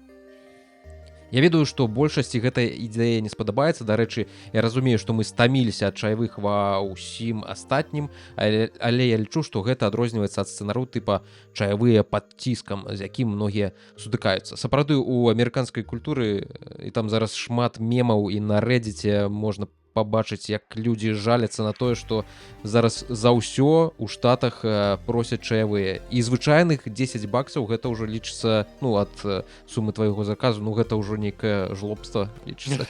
Ты чо, давай 30% за тое, што мы табе прынеслі ежу, паставілі табе перад носам. Вось, таму так, ціпсы яны асабліва папулярныя, але я не зусім разумею. Дакладней так, я упэўнены з вялікай верагоднасцю, што да распрацоўшчыкаў, непасрэдных распрацоўшчыкаў, хто гэта ўсё прыдумаў, зрабіў, хутчэй за ўсё гэтыя грошы, гэтыя 10 баксаў, якія ты дадаткова ім закінеш, з іх можа дойдзе добра, калі 1 бакс. І то, пэўна, не дойдзе. Па-першае, таму што іх шмат, распрацоўшчыкаў звычайна шмат. Такіх ціпсаў хутчэй за ўсё будзе не шмат. Па-другое, вялікую частку з'ядуць усе гэтыя дырэктары крупных студый, таму што яны звычайна атрымліваюць, як Бобі Котик, ён быў самым высокааплочваемым у гульнявой індустрыі ўвогуле дырэктарам Activision. Ён там зарабляў штосьці у 100 ці 200 ці 300 разоў больш, чым сярэднестатыстычны распрацоўшчык яго кампаніі. Гэтыя людзі сябе ніколі не пакрыўдзяць, яны не застануцца без нейкіх грошай. Вось. І нават калі гэта дойдзе, то як размяркоўваць? Наколькі чэсна размяркоўваць гэта паміж усімі? Ці гэта асноўнаму галоўнаму гейм-дызайнеру? Кадзіме, умоўна? Ці ты павінен выбіраць, як каму з каманды ты гэта дашлеш? Тыпу, за вось гэты прадмет, які намаляваны ў сяроддзі, ён такі прыгожы гэты прадмет. Бачна, што мастак над ім вельмі захапляльна працаваў, і ты можаш са спісу выбраць, вось за гэта я хачу дакінуць яшчэ 5 баксаў, каб ён парадаваўся, гэты чалавек. І справядлівасці дзеля можна, каб каля кнопкі выдаць $10 дызайнеру за гэту прыгожую кветку. Так, мне падабаецца кірунак твой. Каб была кнопачка вярнуць палову грошай за гаўно, якое ты толькі што пагуляў і змарнаваў $70. І час. І час. Ну, можна не ўсё, хорошо. Ніхто не гаворыць, ты заплаціў $70. Напрыклад, я пагуляў 10-15 гадзін, хачу выйсці, а чаму ты хочаш выйсці з гульні? Я хочу сказаць, гаўно гульня, аддайце грошы. Яны каб вярнулі табе 20% ці 30%. А это было б справядліва. Типа, вы зрабілі гаўно, вы мне намалявалі картинку, што будзе кайфовае кіно, гульня за $70. Я пагуляў, зразумеў, што яно не адпавядае, таму што верніце хаця б вось мае $20. Каб ведаеш, была нейкая матывацыя, Ну, капіталізм так не працуе, я табе скажу. Ну, ён працуе толькі ў адзін бок. І гэта не заўсёды падабаецца. Я разумею цудоўна, нічога кепскага няма ў тым, што ты хочаш падзякаваць нейкаму там распрацоўшчыку. Гульня сапраўды можа сябе ўразіць, нейкіх пытанняў. Дарэчы, розныя інды праекты робяць тым же з тым, можна набыць асобна. Часта звычайна робяць осты. Ну, тыпу, асобна проста выстаўляюць за гэты $1 музыку. Гэта і ёсць той самы тыпс. Ніхто не купляе гэту музыку асну, тыпу, просто так, а звычайна купляюць проста як падзяку. Тыпу, ты купіў гульню за $7-8, пагуляў, кайф. Ты ўзяў, купіў сабе гэты ост за $1 ад гэтага інда-распрацоўшчыка. І ўсё, гэта можна лічыць тым самым тыпсам, з тымі напілкамі, ці заўсёды можна знайсці часта там дзе-небудзь імавернасць там падтрымаць іх, ці наступны праект. То бок, в прынцыпе, знайсці варыянты, як падтрымаць распрацоўшчыка, ці даць ім капейку заўсёды можна. А вось карацей, вось вярнуць гэтую капейку. А вось вярнуць гэтую капейку ніяк. Ну, а вот за гэты кляты стым са сваёй гэтай тэмай тыпу палітыка вяртання. Так, тыпу гульня у краму такую, тыпу, вось я набыў гульню, у мяне ёсць чэк, і я за 2 гадзіны я магу сабе, тыпу, паглядзець і калі паспрабаваць і аддаць. іншыя гульні як-то это приколы з лаунчерамі, якія ты толькі лаунчер запусціў, пайшла тыпу это усталёўшчык і все, яно ўжо нібыта ўжо час пайшоў, ты ўжо гульню толькі паставіў, а ўжо 2 гадзіны скончылася і ўсё, ты не можаш яе вярнуць, потому што ты паставіў, я не праверыў нават яшчэ. Скам. Так што это вельмі такая ўся дзіўная рэч. Вось. Ну, яшчэ, калі б распрацоўшчык прыходзіў да цябе, ну, ты ж звычайна ціпсы, яны плацяць за нейкую паслугу. Тут ты плаціш, хочуць, каб ты плаціў за прадукт. Вось калі б яны прыходзілі да цябе і нейкім чынам сядзелі побач, падказвалі, як гуляць, ці дапамагалі там прайсці боса ў Elden Ring, маленню гэную твою, ці каго ты там забіваў паўгадзіны. Вось тады, магчыма... Паўгадзіны, ты што? Якія паўгадзіны? Адзін трай. Ну, паўгадзіны. Паўгадзінай ты толькі вучышся, каб збіць у яе 10% здароўя. Вось калі б яны... Гэта была сапраўды паслуга, а не прадукт, тады можна было б падумаць, мне падаецца. Не, я да таго, што проста каб не склалася неправільнае ўражанне наконт таго, пра што мы гаворым, што няма нічога кепскага ў тым, каб быць удзячным за добры прадукт. Няма ніяк, і проста не трэба імаверна гэта рабіць нейкім, ну не ведаю, навязчывым ці у той сферы, дзе і так існуе шмат і скама, і махлярства, і падмены, калі табе за шмат грошай прадаюць нейкае гаўно, і у сферы, дзе ў цябе і так няма ніякіх правоў, дзе ты не можаш ніяк абараніць, у прынцыпе, да? Свой густ, ні свае грошы, ні тое, як ты іх патраціў, то ў гэтай сферы яшчэ ставіць, ну, не ведаю, у такой, яе спачатку трэба давесці да такога стану, у якім усё і так будзе добра працаваць, і яны будуць несці за кожны долар, які ты заплаціў, несці адказнасць. Тады гэта, напэўна, тады толькі можна будзе весці размовы пра нейкія такія рэчы. Неяк так.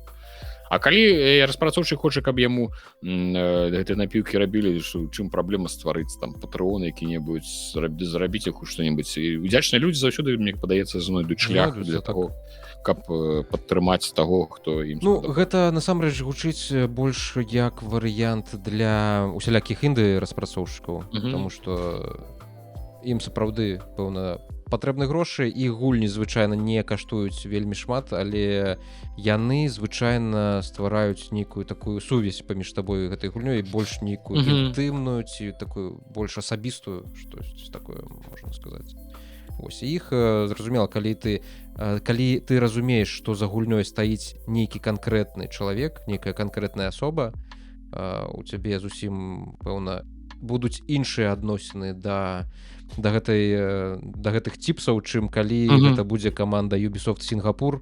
Я так хочу сказать, уяві сабе даць вось гэты напілкі Ubisoft. Типу, уяві сабе, як гэта, ну, типу, марыць пра тое, што хоць 1% ад гэтых грошай пойдзе каму-небудзь, хто займаўся гэтай гульнёй, гэта настолькі імавернасць вось такая малюсенькая, што гэта гучыць нават смешна. Гэта сапраўды так. Слухай, ты пра мафію, мы ж наступную тэму у нас будзе мафія ж, правильно? Так. Я толькі нешта адным вокам недзе чуў. Мафія, нешта будзе нейкая новая мафія. Я пайшоў глядзець, нічога сур'ёзнага я не знайшоў. Распавядзі мне, калі ласка, што там за той мафіяй здарылася? Гэта плёткі, чуткі, плёткары, лікеры ў інтэрнэце, ў твітары. Ёсць такі вядомы пляткар, у якога на аватарцы певень. Таму яму можна 100% давяраць. Але, здаецца, у яго былі некалькі трапленняў, і ён сапраўды там нешта прадказваў. Дык вот, вось зараз ён прадказвае, што Take-Two Interactive рыхтуецца да анонсу наступнай гульні серыі Мафія. Распрацоўшчыкі з Ангар 13, студыя, якая распрацоўвала папярэднюю Мафію, зараз яны рыхтуюцца да запуску тэніснага сімулятара. Уяві сабе, рабілі... Што яны рабілі? Мафію. А зараз робіць тэнісны сімулятор. Топ-спін 2К25. Дзіўны паварот, нечаканы. Вельмі Вось. блізкія сеттинги. Так, ён выйдзе пазней у гэтым месяцы, але гэта не адзіная гульня, над якой распрацоўшчыкі з Ангар працуюць. У 22-м годзе яшчэ яны казалі, што, ну, афіцыйна пацвярджалі, што сапраўды у нас у распрацоўцы знаходзіцца наступная частка франшызы «Мафія». І цяпер гэты лікер кажа, што нібыта яна будзе анансавана ў бліжэйшы час. Take-Two пачала падрыхтоўку да анонса 4-й «Мафіі». Незразумела, насамрэч, гэта будзе «Мафія 4», як там, ці гэта будзе нейкі іншая назва ў яе, хутчэй за ўсё іншая будзе, таму што так, па-першае, згадка гаворыцца пра тое, што у цягам 3-4 тыдняў мы атрымаем гэты анонс.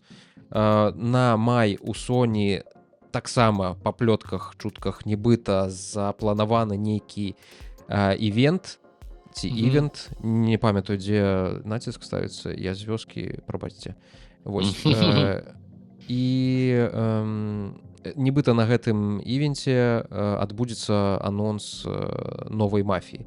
Пра яе мала што вядома, акрамя спісаў вакансій, якія сведчаць аб тым, што гульня будзе распрацоўваецца на Unreal Engine 5. Уцечкі таксама сцвярджаюць, што дзеянне гульні будзе адбывацца на Сіцыліі, то бок гэта будзе прыквел да першай гульні серыі, рэмейк якой выйшаў у верасні 2020 года. Я у яго, дарэчы, не гуляў, таму што я нават не праглядзеў, што ён там ішоў гэты. Мне цікава, я зараз адразу задумаў. Сіквел да першай «Мафіі». Першая «Мафія» гэта у нас там. Прыквел. Это 30-е, падаецца, год, ці 20-е? Так. 20-е. Ну, штосьці зусім. Аўтамабіляў шмат там. Я вось думаю, а ці было шмат аўтамабіляў на Сіцыліі у той час? Я не думаю, што гэта супер-мега развіты край з асфальтаванымі дарогамі, гэтым усім у той час было. Так. Таму кажуць, што гэта будзе прыквел пра Дона Сальеры, і дзеянне гульні будзе адбывацца ў канцы 19-го, пачатку 20-го стагоддзя. Першай сусветнай вайны. Так, пэўна, там будзе «Мафія на канях». Не ведаю, цікава. Такіх, мне падаецца, у такім сеттынгу гульняў няшмат. Да, ты згадаў Red Dead Redemption, але там хутчэй каўбойская. Ну так не, так я ў сэнсе, што яны зробяць GTA просто, ну, типу, у іх ёсць GTA пра сучаснасць, у іх ёсць «Мафія» пра, ну, пачатак 20-го стагоддзя, і ёсць это самае Red Dead Redemption пра, ну, типу, дзікі захад. Вось зараз у іх будзе пра Італію. Ну, там гэта ж той самы Red Dead Redemption будзе. Што тоже стаешся коні, у іх же на чым яны там яшчэ маглі. І на чым, ўсё, коні будуць. Ну, я думаю, што новы сеттинг. Все. Дык і Take-Two ж нядаўна чытаў, што яны яшчэ да гэтага ўсяго яшчэ, падаецца, звольнілі чалавек 500 у сябе. Ну так, яны зараз аптымізуюць свой штат, таму што у наступным годзе яны збіраюцца зарабіць там нейкія неверагодныя мільярды, калі выйдзе GTA 6. Так, тэніс. Сімулятор этого тэніса выйдзе. Вось, і таму яны аптымізіруюць свае выдаткі, каб зарабіць яшчэ больш эфектыўнымі аказацца. Ну, зразумела, пад гэту лавачку не паспелі, просто, ведаеш, вось гэта ўся хваля звальненняў, яна была раней, яны просто неяк праспалі, пэўна, нейкі. Ну так, нешта неяк дзіўна. Не ведаем, што прыдумаць, якое апраўданне. Ну, можа, так шмат людзей, што яны доўга спісы састаўлялі, ведаеш, складвалі. Ну, яны ж вельмі буйная арганізацыя, это выдавецтва. Я думаю, што ў іх там шмат людзей, яны, можа, не ведалі, каго выгнаць. Яны такі, трэба кагосьці выгнаць. Ну, па каго? Ну, чорт ведае. Ну, давай, усе насядзелі. Ну, добра. Ты чакаеш «Мафію»? Так, зразумела. Чакаю. Я спадзяюся, што зараз, калі сабяру камплюктер цягам бліжэйшага месяца, я ўжо збіраю сабе бэклог з таго, што трэба пагуляць, таму што апошнія гады геймінг не быў вельмі маёй вяртаешся да нармальнага геймінга, да? Нарэшце ад гэтых кансоляў. І чаму, дарэчы, Ангар 13 зараз працуе над сімулятарам топ-спін, Мгм. так, як ён там завецца? Чакай, дзесьці я страціў. Я только запомню А. 2К25 падаецца. Топ-спін 2К25. Давай паглядзім, як гэтая штука нават выглядае. Мне цікава. Ну-ка. Таму што, зразумела, вельмі незвычайна пабачыць Ой. ад студыі, якая, здаецца, займалася, ну, зусім не характэрная для іх гульня. Некі такі, ведаеш, кінематаграфічны тэніс. Гэта ўсё, зразумела, на рухавіку гульні. Зараз нам дэманструюць. І ёсць верагоднасць, што ведаеш, ну, у іх ёсць выдавец, які кажа ім там, што вось трэба зрабіць вашу гульню, тое, што вы хочаце, але таксама трэба і грошыкі зарабіць, таму Ну вось на так, гэтым так. будзем зарабляць. А яны могуць выкарыстоўваць такога кшталту праекты дзеля таго, каб ці паспрабаваць нейкія новыя тэхналогіі, Мгм. ці свой рухавік, ці сваю экспертызу ў новым рухавіку больш развіць, ці там Анімацыі нейкія... твараў, напрыклад. Так. І гэта, ведаеш, гэта як з... Ты ведаеш гульню Plague Tale? Ну, конечно. Так, а ведаеш, хто яе рабіў? Паняцця не маю. Особа студыё яе рабіла. А ведаеш, хто рабіў Microsoft Flight Simulator?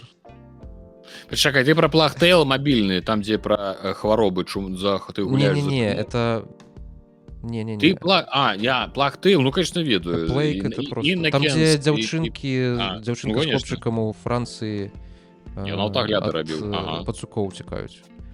Дык вось, гэта ж каманда, это асоба студыя, яны рабілі Microsoft Flight Simulator, даволі такі тэхнічна няпросты праект.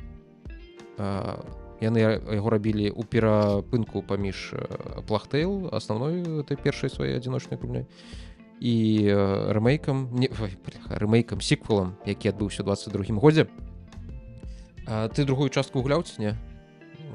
Я ж кажу, у мяне агляд нават ёсць на рэквіем. Другой часткі ці першай? Другой часткай. Першую я просто гуляў, а другую это самае. Ты, пэўна, памятаеш, колькі там пацукоў магло знаходзіцца ў адным кадры. Так. І вось, пэўна, дзякуючы таму, што яны працавалі над Microsoft Flight Simulator, які тэхнічна даволі складаны, але добра зроблены прадукт, таму што там просто неверагодная, так сказать, дэталізацыя прасторы, з якімі ты працуеш. Вось, і яны, дзякуючы гэтаму, змаглі дабіцца, як мне падаецца, такого тэхнічнага прарыву і ў другой частцы Plague Tale, тому што першая, у прынцыпе, яна была прыгожая, а другая, ну, увогуле, там можна лічыць, што гэта адна з найпрыгажэйшых гульняў. Ну, там ёсць месцы, пакалення, якія сапраўды ўражваюць. Ёсць такое асабліва, я памятаю, месца, дзе яны выходзяць у чыстае там поле, у кветкі. Я там ашалеў просто ад прыгажосці. Поле, сонца, это блакітнае неба, кветачкі, ветрык. Я такі, вау! Ну, тыпу. І пры гэтым яно не жарэ тваё жалеза, як ачумелае. Вось такі у нас каламбур, слова «ачумелая» у прагульню з назвай «A Plague Requiem». Калі б ты не расказаў, ніхто бы не заўважыў. Я там мой распавёў, што я не зразумеў. Вось так робіш гэтыя адсылкі ў сваіх відэа, а ніхто іх і не бачыць. Бяда. Складаны шлях чалавека самого сябе на уме. Ну, давайте далей тады, што там. А далей Kingdom Come Deliverance. Всё, давай. Гэта вельмі важна, таму што ты гуляў? Так. Ну, я яе не прайшоў. Я ў яе гуляў. Прыкладна 18 гадзін у стыме ў мяне, здаецца, нагуляныя, але... Ну, глядзі, ты... Самабытная. Ну, яна самабытная, але я не гуляў. Але я зрабіў памылку, я ў той час якраз я паглядзеў летсплей, не летсплей, тлумачэнне сюжэта, ну, карацей, лоравая нейкая там цікавая вялікая відэа, карацей, ўсё ведаюць, і ўжо хутчэй за ўсё гуляць і не буду там, ну, ўжо сам сабе напсаваў. Ну так, значыць, для ўсіх інфармацыя. Нядаўна адбыўся афіцыйны анонс Kingdom Come Deliverance 2. Вось, першая частка ролевай гульні пра простага чыліка з багемскай вёскі часоў свяшчэннай рымскай імперыі. Так, значит, недзе на пачатку 15 стагоддзя гэта там уся гэта падзея адбывалася. Гульня мае адметную тое, што самабытную бяскласавую ролевую сістэму, здольнасці і характарыстыкі растуць у залежнасці ад таго, што гулец робіць і кажа праз разгалінаваныя дрэвы дыялогаў. Рэпутацыя так, мне трэба, бо я могу перасунуцца. Всё добра, сядзі. Окей. Рэпутацыя заснавана на выбары гульца і таму можа прывесці да розных наступстваў. Вялікая свабода дзеянняў і шмат каму яна зайшла. У сярэднім адзнакі ад прэсы былі каля там 8 з 10, то бок не супер топ, не 10 з 10, але ж такая моцная высокая адзнака. Праўда, улічваючы як гэтыя адзнакі апошнім часам раздаюць усім налево. Інфляцыя адзнак. Мы ўжо Інфляцыя, памятаем вялікую цікавую тэорыю. Давайте абмяркуем, што будзе ў новай частцы па інфармацыі з розных крыніц, якая наконт гульні, якая павінна выйсці напрыканцы бягучага года. Дакладна дату пакуль падаецца ўсё ж такі няма, но гэта будзе гэты год і хутчэй за ўсё там можа быць восень, бліжэй да зімы, у тыя часы, калі лепш за ўсё рабіць рэлізы гульняў, лепш за ўсё прадаваць буйныя праекты, канешне, калі не будзе побач іншых сур'ёзных канкурэнтаў. Значит, у нас тут будзе сістэма бітваў на баёў, на гэты раз будзе яшчэ больш брутальны, смяротны. Яна падкрэслівае рэалізм таго, што адбываецца. Акрамя таго, ужо ў самым пачатку трэйлера ў руках аднаго з салдат можна заўважыць агнястрэльную зброю, якую прадставілі ў сіквеле. Разбірацца з падобнымі гарматамі таксама са стрэльбамі будзе не так проста. Намякнулі, што пры няправільным карыстанні зброі гулец можа, напрыклад, падарваць сам сябе. Ну, вось вам і рэалізм. Распрацоўшчыкі імкнуліся максімальна праўдзіва і пераканаўча перадаць абраны перыяд мінулага, кансультуючыся для гэтага са сваімі гісторыкамі. Але аўтары разумелі, што ім трэба захоўваць баланс паміж рэалізмам і захапляльнасцю самой гульні. Ну, гэта насамрэч важна. Насамрэч гэта важна, што у рэалізм можа занадта ўжо так паглыбіцца, што яна проста будзе нецікавай. Так, рэальнае жыццё не такое цікавае, як намагаецца. Яно больш павольнае, яно ж менш цікавае, і там можа быць шмат нудных рэчаў. Ну так, менавіта ад якіх мы спрабуем уцячы ў відэагульні. Ну так, і там гэта спаткаць, гэта ты такі, чорт, знову што мне гэта ўсё. У роліку паказалі кадры з горада Кутна-Гара, які толькі згадвалі ў першай гульні. У сіквеле яго можна будзе свабодна даследаваць. Гэта вельмі вялікае паселішча ў параўнанні з тымі, у якіх быў наш галоўны герой, як у Індрых. Інджрых. Ну, Індрых, ён падаецца, ўсё ж такі Індрых будзе больш па-славянску. Па-славянску Інджрых, это ж чэх. Інджерых? Інджрых. Я не ведаю такі. Індрых мне чамусь ну, паглядзі. Мне падаецца, што ўсё ж такі Індрых, яно неяк больш па-славянскі гучыць. Ну, добра, пакуль ты глядзіш. У гульні будзе толькі адзін загрузачны экран. Горад вось гэты вялікі будзе размешчаны на адной з дзвюх карт. Вось. Як паведамлялася раней. Індржых. О, это веру, гэта веру. Індржых. Адразу згадваецца прыкол пра словацкага як там. Ладно, не буду, не успомню. Жегаш Бженшчыкевич? Не, это поляк, я про писика. Ну, чисто... Не ведаю таких приколов. Чисто славянское прозвище, там что-то родовый, теперь ты будешь командиром писик. Ну, что не что так, командир писик. Ну, вот, затруднивается. Вось, горад будуць дзве вялікія карты, кожная з іх будзе памерам з карту з першай часткі. І вялікі горад будзе размешчаны на адной з гэтых дзвюх карт, тады як на другой можна будзе наведаць вялікі замак, які будзе бачны практычна з усіх куткоў лакацыі. У гульні будзе толькі адзін загрузачны экран, як вы зразумелі, паміж гэтымі дзвюмя картамі. Новым геймерам не абавязкова трэба ведаць падзеі арыгінала, каб разумець тое, што адбываецца ў працягу, хоць пры гэтым антаганіст першай гульні Марквард фон Ауліц вернецца. Это лысы дзядзька там такі быў. у першай Ну, частцы. Чалавек з адсутнасцю валасоў на галаве. Ха, Будзем паліткарэктамі. Нават для Прабач. злодзеяў. Пробач. А, Індржых, так? Індржых трапляе ў новы горад выпадкова, першапачатковы ён імкнецца наведаць іншае месца, але лёс заводзіць яго ў гэты горад, дзе яго рабуюць, а жыццё перакульваецца да гары нагамі. Сам горад знаходзіцца пад аблогай караля Жыгімонта. Я адразу палез О, глядзець, старога? ці не той. Не той. А. Гэта іншы. Гэта ён быў таксама у першай частцы. Гэта, як я зразумеў, я пайшоў гугліць у нашу Вікіпедыю, гэта хутчэй за ўсё, як я зразумеў, заходзячы з кантэкста, кароль Венгрыі у той момант. Хто проста не ведае, Жыгімонт і Езмонт, ну гэта ж як бы адное. Таму галоўнаму герою трэба будзе хавацца і шукаць саюзнікаў, каб не загінуць. Маецца на ўвазе, ну вось як я сабе і пазначу, маецца на ўвазе кароль Венгрыі. Па часе якраз па часе зноў-такі я палез глядзець, у гэты час ужо наспяваюць гусіцкія войны, гусіты. Я не ведаю. Гэта не гусі? Праблема ў гусях. Я спадзяюся, у нас у асноўным дарослая, дарэчы, мне падаецца, аўдыторыя. Я думаю, што большасці з іх, я адукаваная, мінімум яны чулі штосьці пра гусітаў. Гэта былі такія таварышы ў Баеміі ў 15 стагоддзі, яны там ваявалі з усімі. Я ўжо не памятаю, там, здаецца, рэлігійнае штосьці. На рэлігійнай тэме узначальваў усю. Здаецца, там была справа ў тым, што ось гэта ўсе вераспавяданне, усе абрады яны ішлі, падаецца, на нямецкай мове.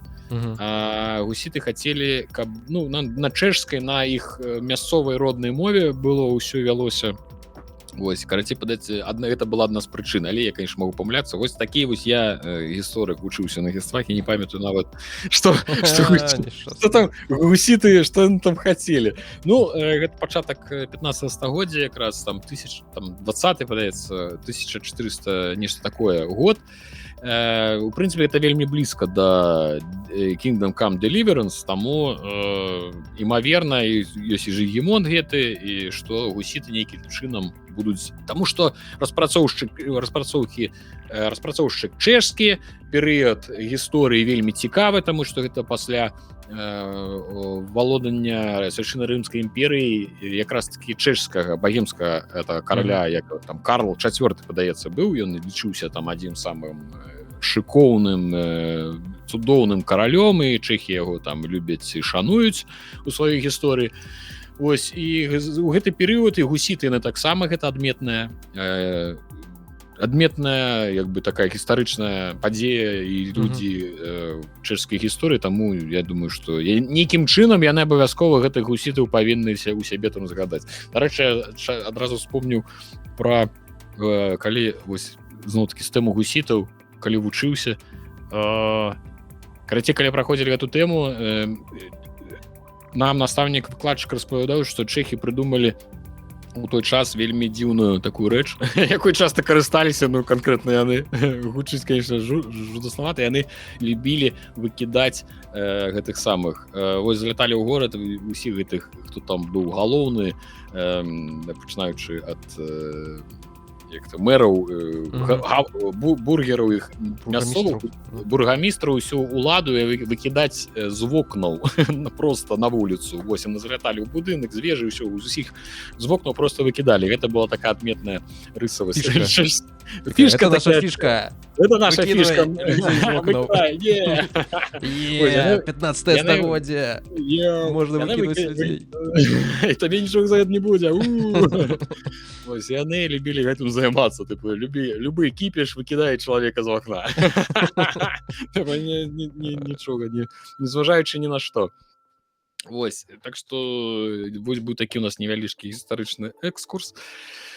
Вернемся да гульні канкрэтна. Самі, што датычыцца боек, бітваў, блізкі бой, то розныя дэталі зноў будуць мець вялікае значэнне. Гаворка ідзе пра вугал нападу, з якого ти б'єш, вагу зброї і тому падобныя рэчы, наколькі я ведаю першай частцы там таксама гэта была сістэма даволі такая своеасаблівая складаная.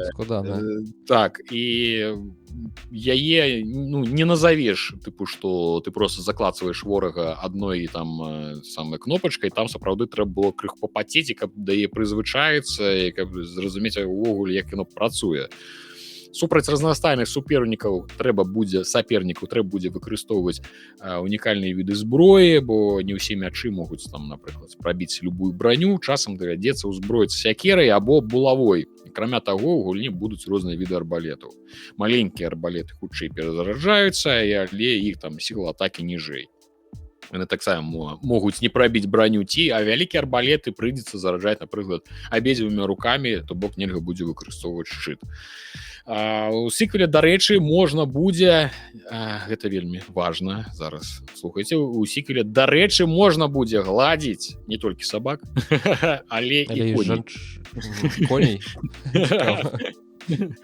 Гэта вельмі самае важнае змяненне ў сеттынгу.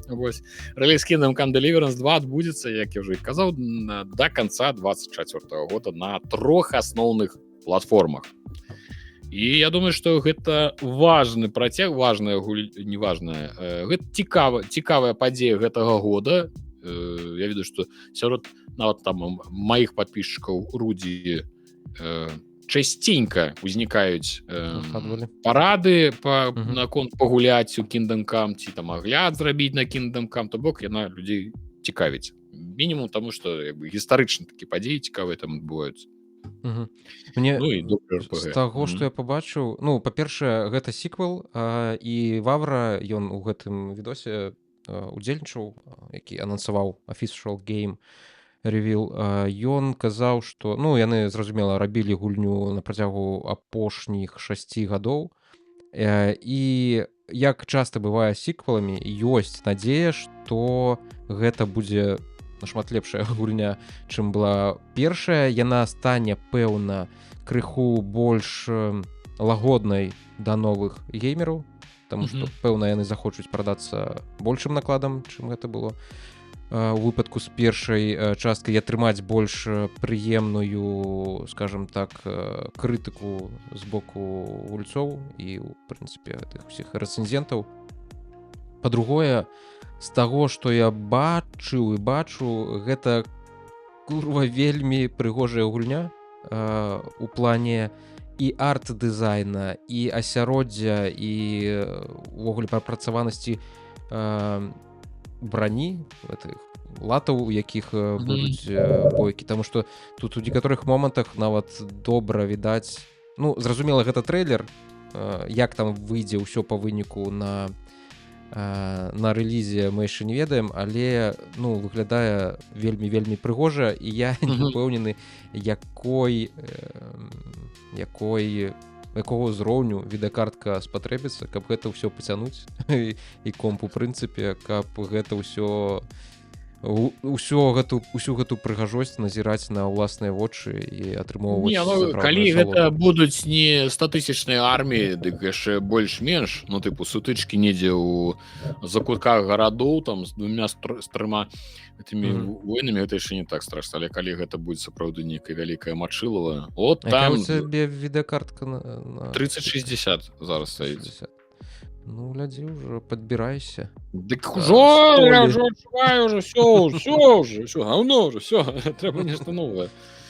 Там, дарэчы, кажуць, што 5090, 5080 прадставяць дзесьці у Q3, пэўна. Ужо новае пакаленне NVIDIA цалкам верагодна можна з'явіцца. А калі вяртацца да Kingdom Come, прыгожа, люта, і я скажу, што Kingdom Come гэта мая свяшчэнная рымская імперыя. Пра гэтую гульню я раз на тыдзень перыядычна успамінаю і такі, вось бы зараз пагуляць, чаму я не гуляў, калі была магчымасць. Слухай, вось ты так сказаў, і я з табой пагаджуся, што гэта гульня ўзнікае на арбіце маіх інтарэсаў вельмі часта. То бок нейкім чынам яна ўвесь час перад вачамі неяк пралятае, недзе з'яўляецца. То ўвесь час яна нібыта недзе знаходзіцца, такая тыпу, мой час прыспее. Ты яшчэ ты яшчэ пагуляеш у мяне. Так што ну і гэта ж не просто так, таму што яна сапраўды спадабалася людзям, яна сапраўды самабытная, цікавая, інтарэсная. Чамусьці з'яўляюцца вельмі такія ўражанні, што гэта, не хочу сказать, ведьмар здорового человека, потому что ведьмар, в принципе, гульня третья частка здорового человека. Что это такие ведьмар на реализма, ведьмар такие на ультрареализме, где вось, ну, вось так будет. Сапраўднае вось гэта сярэднявечнае жыццё. Лютае, бязлітаснае, нейкае крывавае і пры гэтым такое шабанутае. Там же вольніца, там же шмат што можна рабіць, чым займацца, і вось гэта ўсё вельмі можа цікава атрымацца. Вось, пакуль што даем крэдыт даверу Вавры і яго камандзе. Сіквелы звычайна, што Mass Effect 2, што Max Payne 2, хаця за гэта мяне могуць пабіць. Яны, ну, увогуле, якія б не былі сіквелы, яны звычайна лепшыя за першую частку, таму што выпраўляюцца шмат якія памылкі і распрацоўшчыкі. Асабліва гэта добра, калі ў першай частцы шмат інавацыйных ідэй, якія яны вось толькі прыдумалі ўсе, вау, ну гэта прыкалдэсна, але можна было б зрабіць лепш, і вось яны ўжо свае інавацыйныя ідэі перарабляюць і робяць лепш, а не тое, што, ну, ты заходзіш першую частку, робіш просто такая же, як усе астатнія гульні, зразумеў, што другая частка у цябе не будзе не моцна адрознівацца ад першай, а тут ужо у іх ёсць база інавацыйная, ім просто трэба яе вышталцоўваць і рабіць лепш тое, чым яны і так ужо здзівілі шматлік. Адзінае, што не ведаю, ці можа яны, калі захочуць прадацца большым, трэба, зразумела, будзе казуаліць нешта, спрасціць. Ну, слухай, я вось тут, пэўна, нават з табой не пагаджуся, таму што наколькі казуальнай можна лічыць Baldur's Gate 3 гульню. Яна складаная, але там сістэма баёў усё роўна звычайна настольная, яна нічым не выбітная. А тут я ў тым сэнсе, што просто чалавек можа сесці, тут нешта трэба рабіць, там з якога кута трэба ударыць, нешта яшчэ можа... Ну так, пэўна, калі ў іх баёўка сапраўды складаная, так, то пэўна вось гэта... Калі ты пачалі такі наглядзіцца, вау, сярэднявечча, там нешта, рыцары, пойду, уключаю, там, далі трендоў 10 раз за першыя. А як какаць? А як какаць тут? Ён і выключыць, і ўсё. Не, ну, гэта не абавязкова так, конечно. Я ж не кажу, што мы ўсе тут дурныя казуальныя, просто калі ідзе размова пра нашмат большае кола гульцоў, трэба мець на ўвазе, што гэта людзі, якія просто хочуць бавіць час, а не пацець і пердзець і радавацца. Слухай, а яна ў стыме будзе? Я штосьці... Що значить, я зараз патэлефаную паліцыю, сэнсе. Я просто бачу тут просто узгадванне ПК, она... Не, ну калі просто ПК, я зараз уключу свой, гляну. Вы, конечно, беларускі было бы з тым паглядзець. А, так, ёсць у стыме, ўсё добра. Ёсць, ну, у стыме... Это у тебе беларускі? А, не, чакай. А, не. У меня трэба лагініцца. Ну так, а мне не трэба, зараз зайду хутенька. Вось, ад сабе яшчэ дадам, што пакуль што з таго, што пазначана на старонцы стыма гэтай гульні, інтэрфейс будзе перакладзены на большасць папулярных моваў. Тут будзе і польская, тут будзе руская, чэшская, калі вы ведаеце. А вось поўнае аўдыа і субтытры пакуль што пазначаны толькі для ангельскай мовы. То бок, прынамсі, наконт субтытраў гэта даволі дзіўна. Мне падаецца, субтытры таксама павінны быць ва ўсіх варыянтах агучкі. Добра, халера з ім з аўдыа, гэта зразумела. Як гэта працуе, не можам зразумець. Што? Ну, першую ён паказвае мне, ну тады, значит, яе няма. Калі ты не можаш знайсці, то ў беларускім... Ну, Kingdom Deliverance усе ёсць, ну так, старонкі нешта не знайшоў. Калі другой няма, ты можаш зараз у браузер забіць Kingdom Come Deliverance 2 Steam, і калі цябе перакіне на старонку з пошука на старонку Steam, там будзе напісана, што заблакавана ў вашым рэгіёне, скорей за ўсё, хутчэй за ўсё. О, некае калдунство, ну-ка зараз... Правер. Ну, калі ты там нават ці залагінены, ці не залагінены. Так, я праз браузер. У мяне ёсць, ну, лагінскі, так, Deliverance 2, ну, так. Беларусі Заблокавана? няма старонкі, так. Ну, шкада. Слухай, ты працаваў у кінаіндустрыі? Це так выдатна атрымоўваецца гэта зрабіць. Хоць нешта выдатна атрымоўваецца. Вось, а дарэчы, пра агучку у першай часткі агучкі было нашмат больш. Там была і французская, і нямецкая, і чэшская для ўжо поўнага нейкага паглыблення ў гэта ўсё, і нават японская. Ну, цікава, што ў гэты раз мы бачым толькі адну агучку. Ну, магчыма, бліжэй да рэлізу мы ўжо штосьці больш інфы нейкай атрымаем. Добра, пэўна, давай пра гэта скончваць. І нам насамрэч уже трэба паскарацца, бо ў мяне сёння яшчэ весці піліпку здымаць камні зубоў. А это вельмі складаная працэдура. У цябе ці ў яго? Ён павязе мяне на машыне, мне здымаць. Ён будзе за рулём, а мне будуць здымаць. Добра, тады давай хуценька па нашаму медыяблоку пройдземся, не пачнем з Fallout'а, пакінем яго крыху на канец, таму што там, ну, са спойлерамі. Каб чалавекі маглі адразу раз і Так, всё. так, так. Давай пра апошні сезон Ведзьмара. Я так разумею, што яго... А што тут сказаць? Хіба што нічога.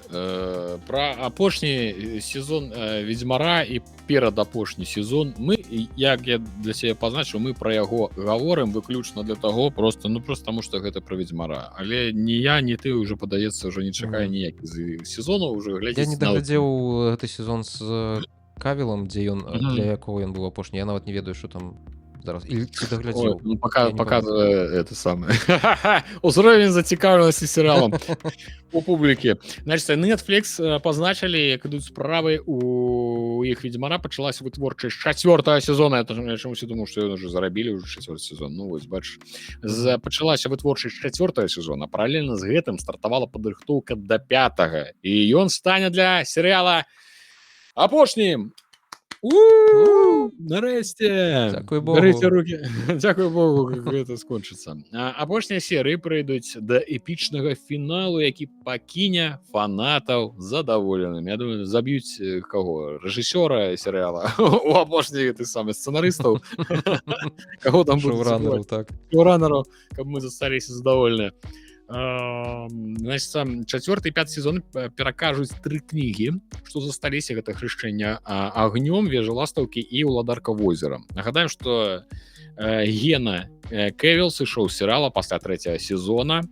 Дарэчы, скажу, што ён зараз займаецца, ну, ён шмат дзе здымаецца, там недавно ж выйшла кіно з ім, не джентльменскія, нешта там, але я не глядзець все равно не буду, я просто бачу.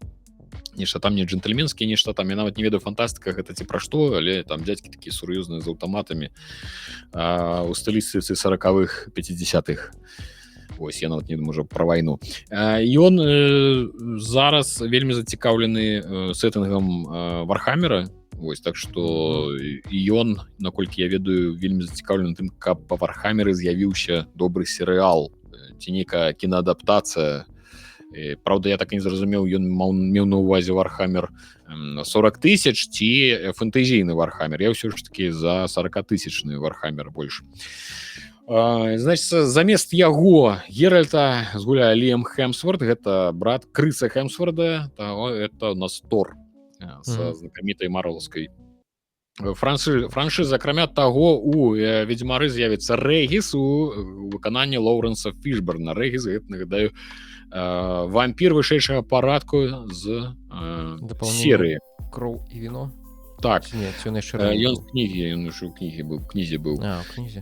Даты прэм'еры у канцы Ведзьмара пакуль няма, у канца Ведзьмара пакуль няма, але мы, падаецца, ўжо і не чакаем, як я гавару, чыста зноў-такі паўтаруся для птушкі, мы гэта вам абазначылі, хай гэтыя хлопцы ў гэтых цудоўных касцюмах жывіце цяпер з гэтым, што вы ў гэтым калісьці былі. Вось, і дадам проста ад сябе, што я ўжо аднойчы падымаў гэтую тэму, як шкада, што па ўсім гэтым папулярным франшызам ужо нарабілі гаўна, таму што то гэта азначае, што пераздымкі зноўку вяртання да гэтай франшызы мы пабачым хутчэй за ўсё гадоў праз 10, калі нам ужо будзе пад 50, будзе выходзіць 400 выпуск відзіка, пэўна. Это не под 50, это 4 відзік 40 тысяч будзе. Свой сусвет, так. Свой сусвет, так. І сапраўды вельмі. гэта ж так хренова, што вось калі ў цябе просто ёсць новы сусвет, зняць па ім новы серыял зараз даволі проста. Зараз усе па ўсім здымаюць, робяць грошы, ты просто даволі проста мне падаецца ў гэтай тусоўцы знайсці інвестара, каб ён табе даў гэтыя бясплатныя грошы на здымкі новага сусвет, новай франшызы, якая валодае шмат тысячнай арміяй прыхільнікаў. А перазняць тое, што ўжо знялі, гэта наколькі складаны шлях трэба прайсці, гэта наколькі трэба быць апантаным, то бок гэта нейкі шоуранер павінен быць апантаны гэтай ідэі, каб перасняць. Гэта трэба разабрацца з аўтарскім правам, это трэба столькі кіпішу перарабіць, так што сапраўды гэта мы ўбачым яшчэ добра, калі у прынцыпе нехта з нашага пакалення яшчэ гэта ўбачыць. Вось, гэта у нас па Ведзьмару. Давай, калі мы ўжо тады перайшлі на кінатэмы, і вось 17 красавіка Netflix выпусціў тизер з першымі кадрамі экранізацыі містычнага рамана «100 гадоў адзіноты». Кампанію абвясцілі аб працы над серыялам у кастрычніку 22-го, але з таго часу практычна не дзяліліся інфармацыяй. Для мяне вельмі дзіўна, потому што ты чытаў? Не. Я такі серыял, а что там? А что там показывать? Типу, да, там шмат што, у прынцыпе, адбываецца, але яно ўсё такое нешта, типу, пра гэта можна чытаць. Гэта больш нейкія вобразы, чым нейкія канкрэтныя, там, шмат дзесяткаў падзей цікавых. Нешта адбываецца, і яно захапляе, у прынцыпе, сабою тым, што яно ёсць, а зрабіць гэты серыял, гэта пэўна, зноў-такі трэба ці быць вельмі апантаным, каб гэта вельмі хацець зарабіць, ці гэта трэба мець цікавае бачанне, то бок гэта павінен быць рэжысёр з цікавым сцэнарыст з такімі з крыху, як бы гэта сказаць, не пакрыўдзіўшы, паехаўшых, каб можна было па-іншаму неяк гэта інтэрпрэтацыю, неяк так паказаць, каб людзям гэта было цікава. Сюжэт будучага шоу заснаваны на выпушчаным у 67 годзе містычным рамане Габрыэля Гарсіі Маркеса. Ён, дарэчы, лаўрэат Нобелеўскай прэміі па літаратуры. Падзеі першай крыніцы разгортваюцца на працягу некалькіх дзесяцігоддзяў, а ў цэнтры яго сюжэты члены сямейства Буэндзі, якія пакутуюць ад радавога праклёну. Шоу цалкам знята на іспанскай мове, было б дзіўна, каб яшчэ на англійскай размаўлялі. Вытворчасць адаптацыі праходзіла ў Калумбіі. Над экранізацыяй у тым ліку працавалі Радрыга Гарсія і Гансалія Гарсія Барча. Гэта сыны аўтара арыгінальнай кнігі. Серыял атрымае 16 эпізодаў, іх рэліз адбудзецца, як паведамляюць, хутка. Гэтыя кнігі з магічным рэалізмам, гэта магічны рэалізм, і чым вызначаецца магічны рэалізм, што звычайныя рэчы яны знаходзяцца побач з незвычайнымі, але усе, хто як бы гэта у гэтай кнізе успрымаюць іх як трэба, як звычайнасць нейкая. І вось там сапраўды вельмі шмат дзіўных рэчаў адбываецца. Яно такая фантасмагорыя кніга. Там пра горад, боже, як ён называўся, Маканда. Забыл, як называецца. Чытаў 10 гадоў таму, вы выбачайце. І там сапраўды адно сямейства, вось гэта Буэндзі, і там распавядаецца пра гісторыю кожнага, якім шляхам пайшла гісторыя кожнага з іх, як яны там адно з адным усё там і вяселле ладзілі, і дзяцей нараджалі, і ўсё вертіцца вакол адной гэтай, калі іспанская мова, тады можна сказаць, вакол фаміліі гэтай. Не прозвішча, а фаміліі, як сям'і. Я паглядзеў адзін з там апісання, там нейкі рэцэнзент пісаў пра гэты і пра серыял, пра кнігу, і ён гаварыў, што вось там пра падзеі Калумбіі, што там падаецца шмат пра калумбійскую гісторыю, але гэта крыху, мне падаецца, не зусім так. я не ведаю, што сам Гарсія Маркес гаварыў пра якую з краін Лацінскай Амерыкі гэта гісторыя, так, тыпу калька з каго. Там шмат дзе вакол як бананавая рэспубліка. Я думаю, ты ведаеш такі выраз, бананавая рэспубліка. Вось, і тыпу там сапраўды край, які пачынае добра жыць, калі яны пачынаюць прадаваць бананы, умоўна. Вось, і там гісторыя гэтага горада, як яны уздым іх жыцця, і як гэта потым усё ідзе ў заняпад. І ўсё гэта на працягу гэтых усіх гісторый, вось гэта ўся сям'я, іх там шмат пакаленняў, там сапраўды іх у 100 гадоў іх можна ўсіх упісаць, чаму тут напісалі ў апісанні 10годдзяў, там не 10годдзяў, там сапраўды пад 100 гадоў усё гэта адбываецца.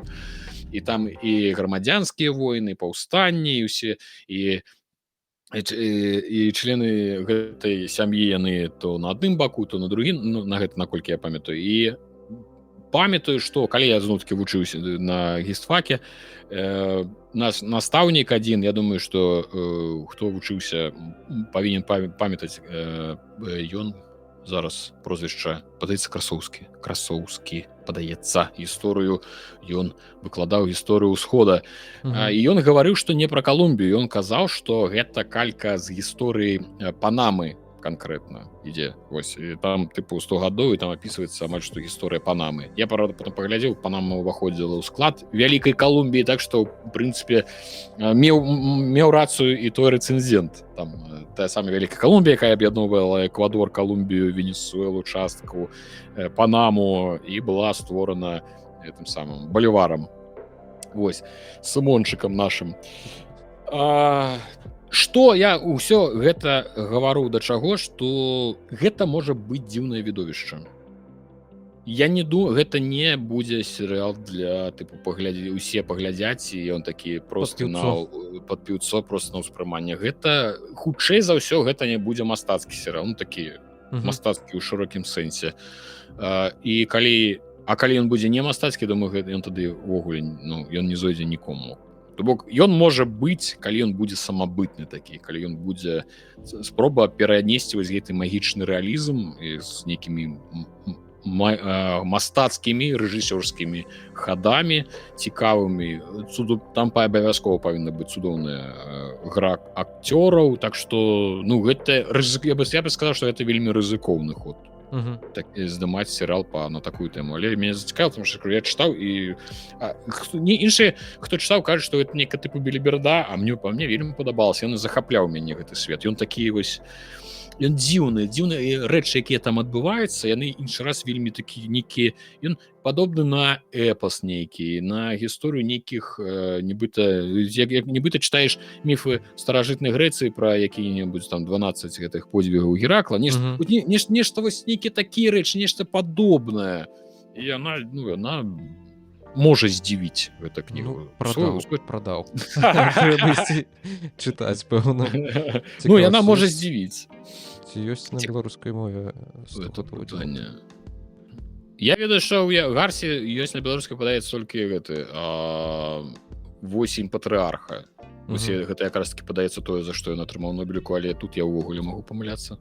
Можа, ён і за 100 лет адзіноты атрымаў.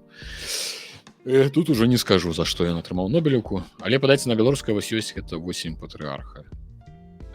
Пра 100 гадоў адзіноты не магу сказаць. Але яна варта таго, каб яе паспрабаваць, таму што гэта сапраўды адна з тых, ну, як кажуць, ведаеш, кнігу якую-то, кнігі, якія трэба прачытаць за сваё жыццё, там 100 кніг, вось так. Мне падаецца, што яе паспрабаваць трэба, таму што яна такая, ну, дзіўная. Каханне падчас халеры дакладна ёсць. А ось астатняе хутка не атрымоўваецца знайсці. Ну, добра.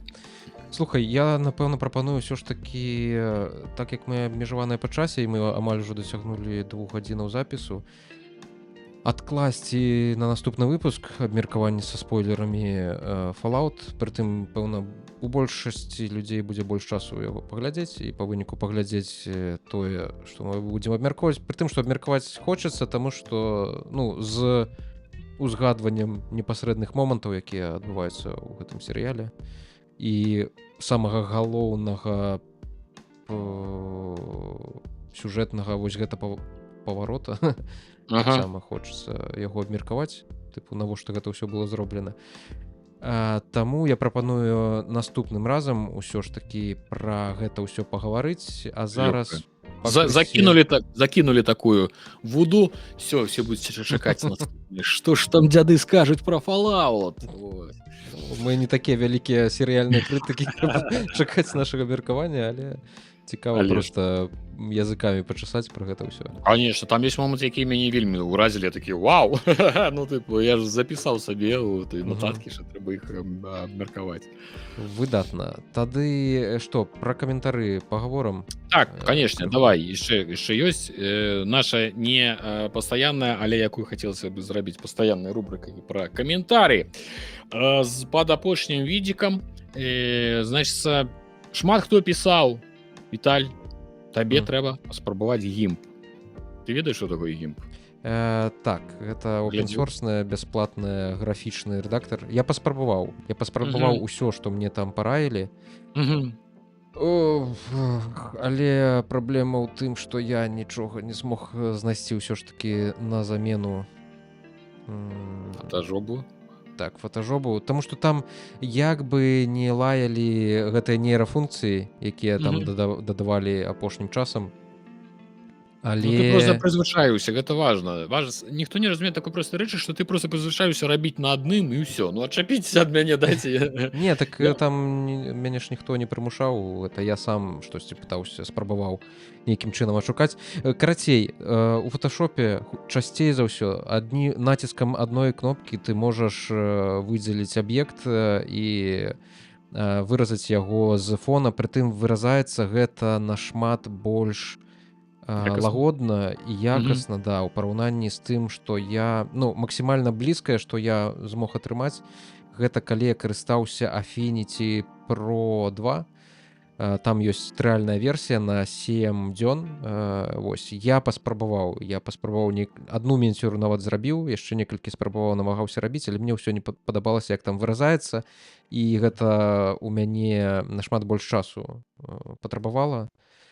Таму я вярнуўся на фоташоп. Я зноўку...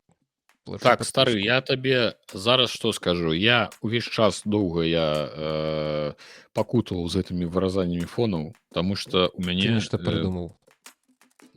Ну, я працую ў Paint, ну, як бы. Paint, конечно, добра, але там няма выразання фонаў ніякага.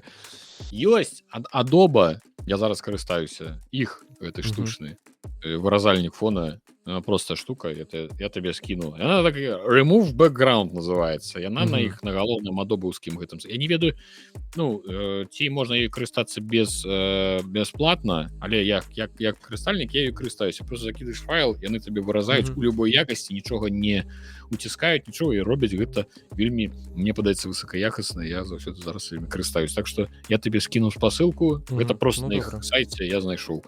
Вось, так што, можа быць, табе будзе карысна. Яшчэ пісалі паралелі пра онлайн гэты самы рэдактар Фотапія. Я увогуле такога не чуў ні разу, таму ты таксама яго глядзеў, да? Так, глядзеў. Ну, я кажу, што я не змог. Ну, і так, як ты заўважыў, што я просто прызвычаюся, і я нашмат хутчэй раблю ўсё у фоташопе, таму што я ведаю, дзе што знаходзіцца і як это я цудоўна цябе разумею. Это вельмі складана, асабліва калі доўга гэта робіш. Ай, все добра.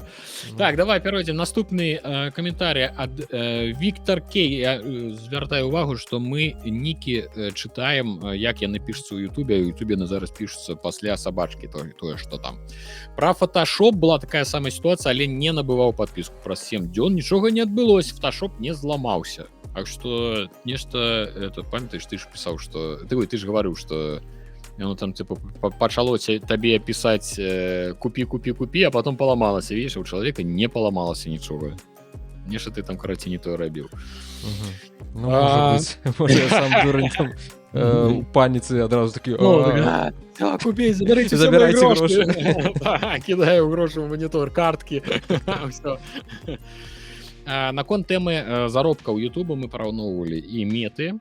To do it 117 YouTube зарабляе менш таксама, таму што інфраструктура Ютуба вельмі дарагая у утрыманні. На кожны рэгіён YouTube мае фізічныя прылады, каб кіраваць такі цяжкі трафік як відэа. Так, Вось мы просто бесспорно. табой абмяркоўвалі і я не памятаю вось канкрэтна калі мы гаварылі пра доход тут чысты гэта вось то яна што на не мы гаварылі, ну гэта ўсё справядліва, сапраўды ён будзе зарабляць менш, ну чысты доход атрымоўваць менш, таму што інфраструктура там нашмат больш разгалінаваная, разгалістая такая вялікая, і я думаю, што ўсё ж такі трафіка там больш ідзе у бок Ютуба за ўсё гэта плаціць.